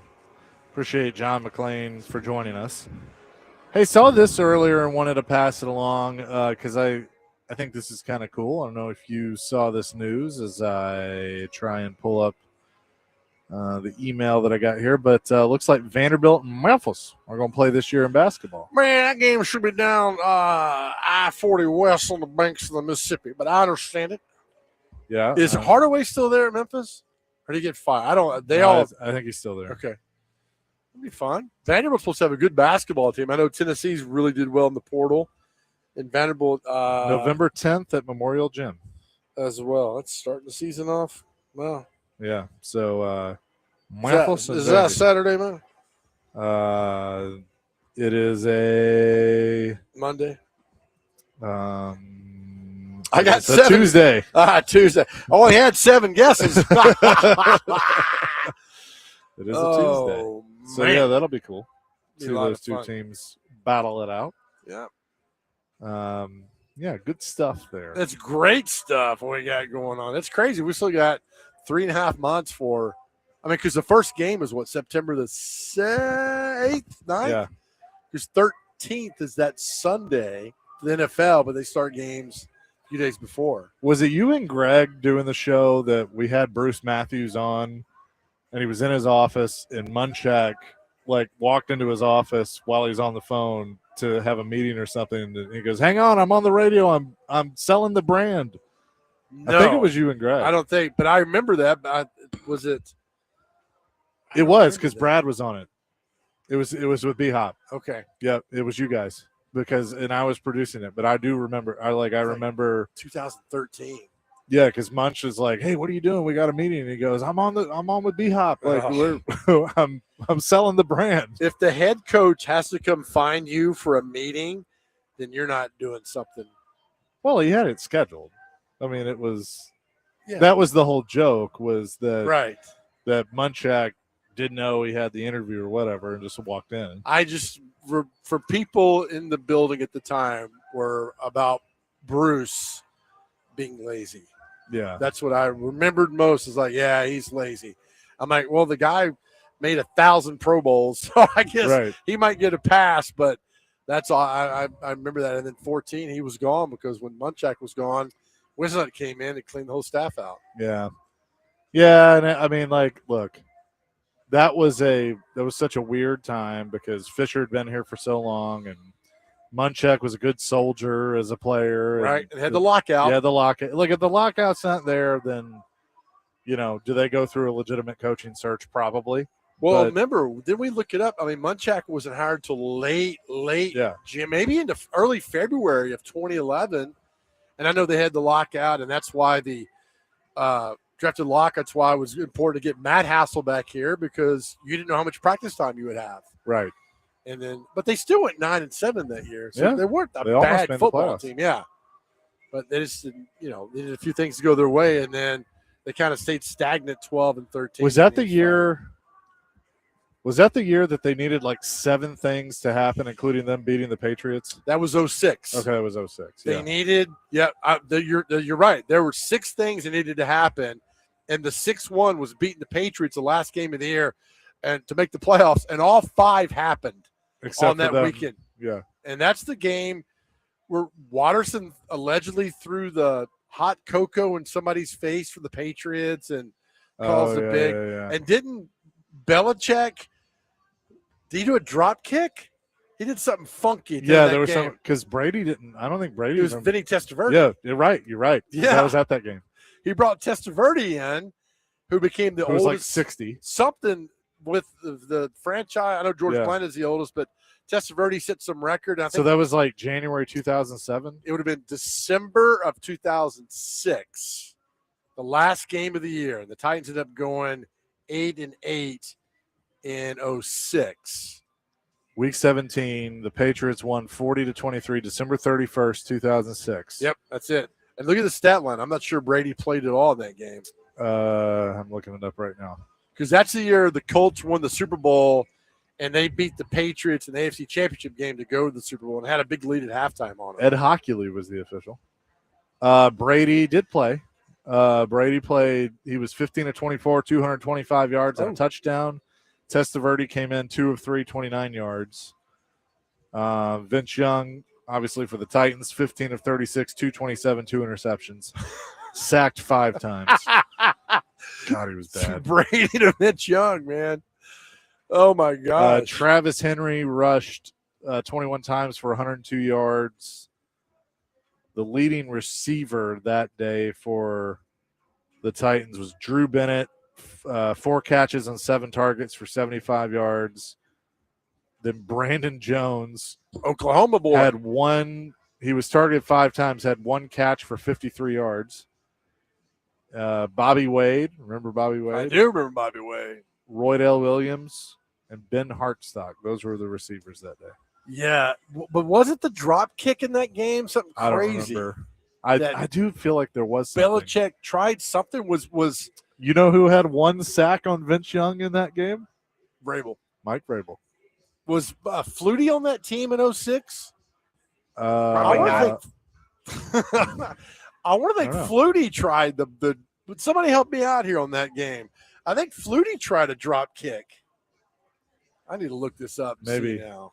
There were a lot of field goals. Steven Gostkowski was the kicker. I'm gonna look up. Yeah, I have no idea. Kicking and punting. Let's look up old Doug Flutie's career. Yeah, it just says there. Todd Sauerbrunn. Sauerbrunn. Let's look up Doug Flutie if he was on that team. Corey Dillon was on the team.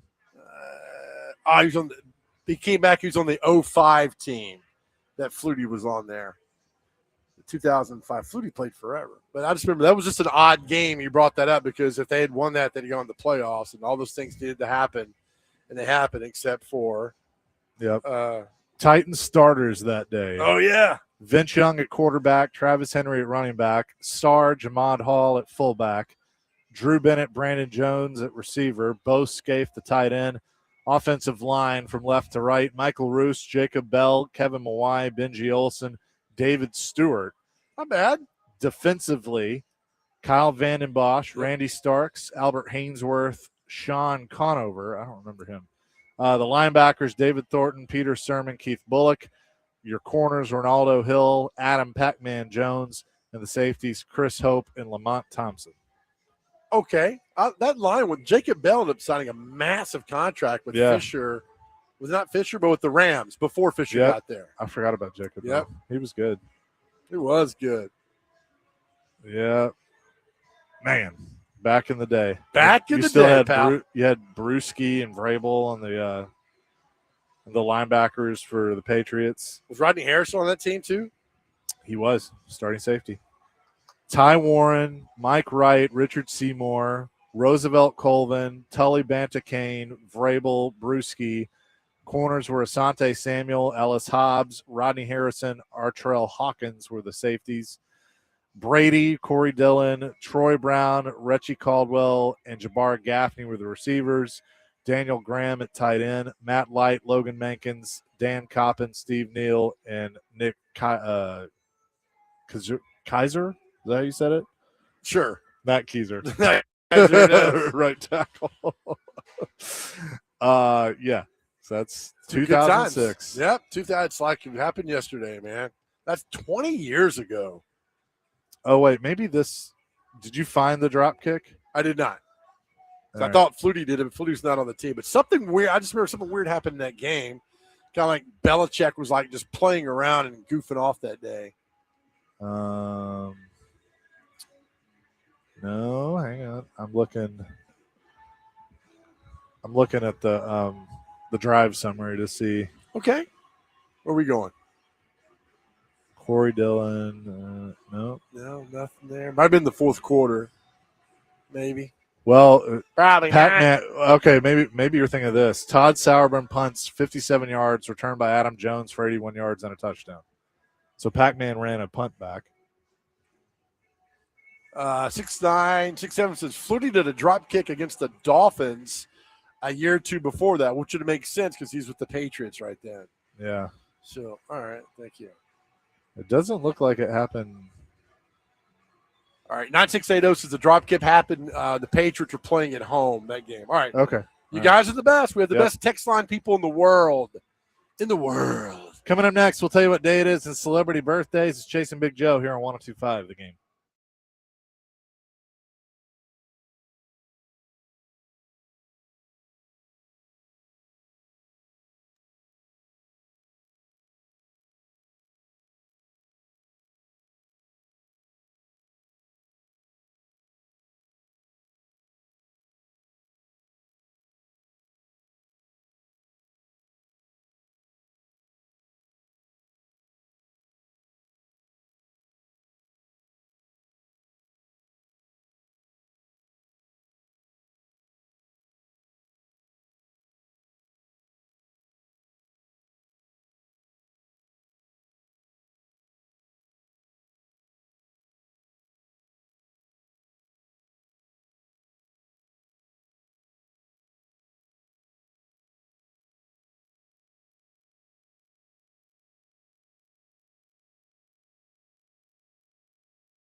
Some Big Joe 102.5 The Game here on this Tuesday at Social Cantina just outside First Horizon Park here in left field. Come by before the game, after the game. It's Taco Tuesday. $3 Mexican drafts, $3 classic tacos, $5 classic margaritas. You definitely want to come check it out here at Social Cantina. With that, let's get to what day is it and celebrity birthdays. Okay, some berry type of desserts on this one. National Blueberry Cheesecake Day, always good. National Cherry Dessert Day. National Paper Airplanes Day. Sally Ride Day is today. World Redhead Day. World Lindy Hop Day. And World Dracula Day. Oh, interesting. Dracula, huh? Yep. That is correct. Is that it? That's it. Short list today. Nick, you ever dated a redhead? No, I don't plan to unless that happens, but okay. Well, I mean, I'm just telling you, it's a wild ride, buddy. Get ready. I don't plan to. You never know, buddy. The love of your life could be a redhead. That's right. Know. Very possible. Never know, man. You never know. That's right. All right, time for celebrity birthdays. It's got these birthdays within 2 years as they have decided to throw pop-up ads at me right now. Love a good pop-up. We love the pop-up. All right, so here we go. Dr. Crane needs to go first. How old, Dr. Crane, is Brent Musburger today? Ooh, Brent Musburger. He's got to be up there. 85. 87. 87 exactly. You're not looking at my list over here? No, I didn't look. All right. 2-0. Chaser, how old is former Atlanta Braves and Detroit Tiger MVP Darrell Evans? 71. 77. 79. 2-1. Dr. Crane, how old is John McClain's favorite player of all time? Dan Pastorini, former Houston Oilers quarterback. Invented the flat jacket for quarterbacks. Really? Yep. Let's go 73. 74. 77. Chaser, how old is Chris Sanders' favorite player? Greg Lloyd. 56. 61.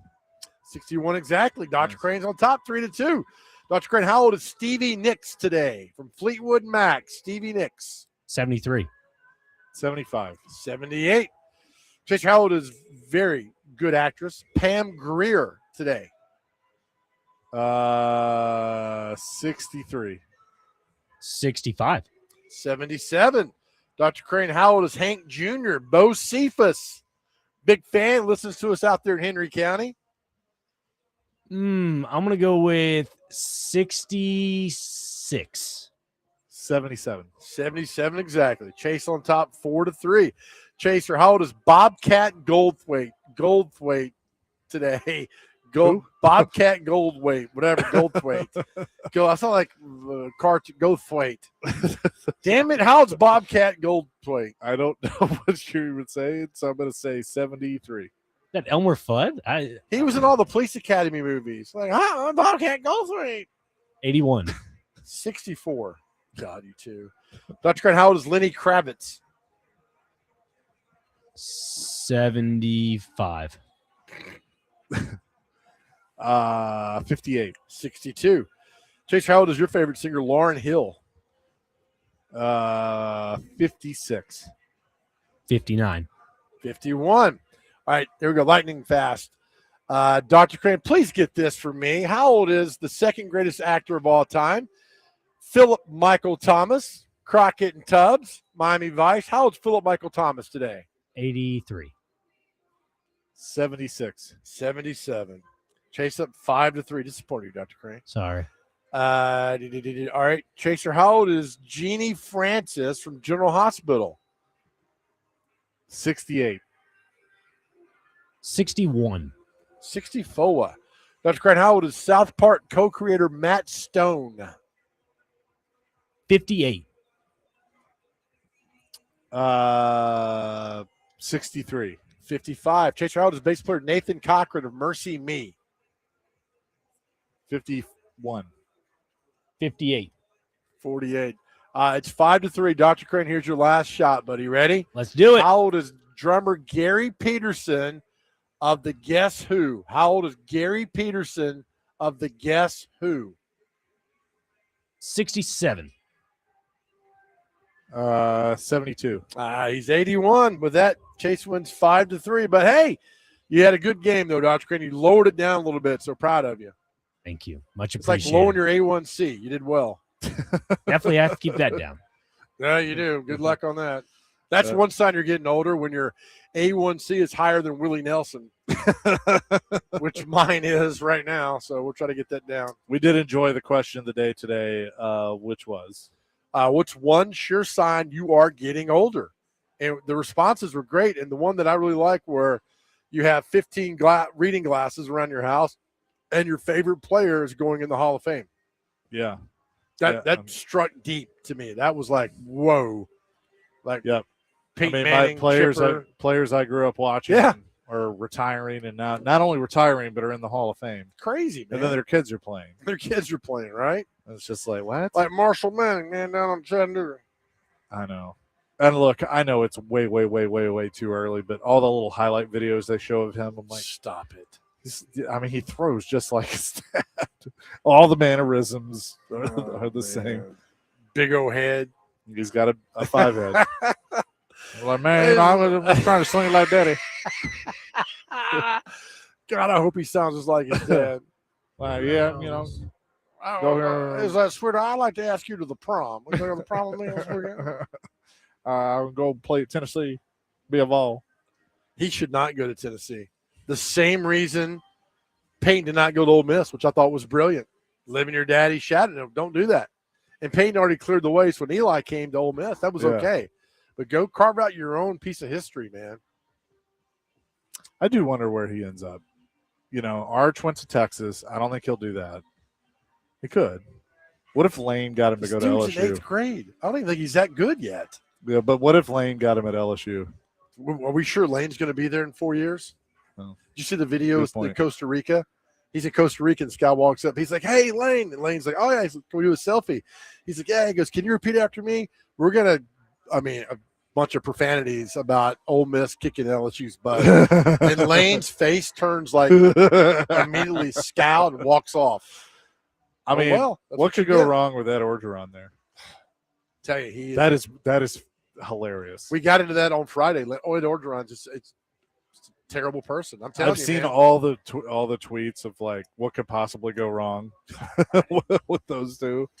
They pay him $17.1 million to leave. And he's back. Show me what door to go out of.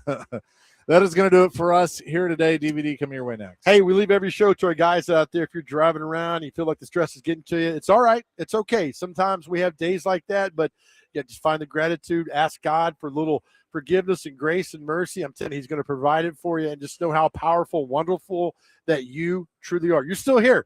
After all that's happened, you are still here and you're doing fantastic. Know how much that we love you. And please, if you don't learn anything today, learn this. Learn how much God absolutely loves you. Amen to that. Peace, love, rock and roll. DVD coming your way next here on 102.5 The Game.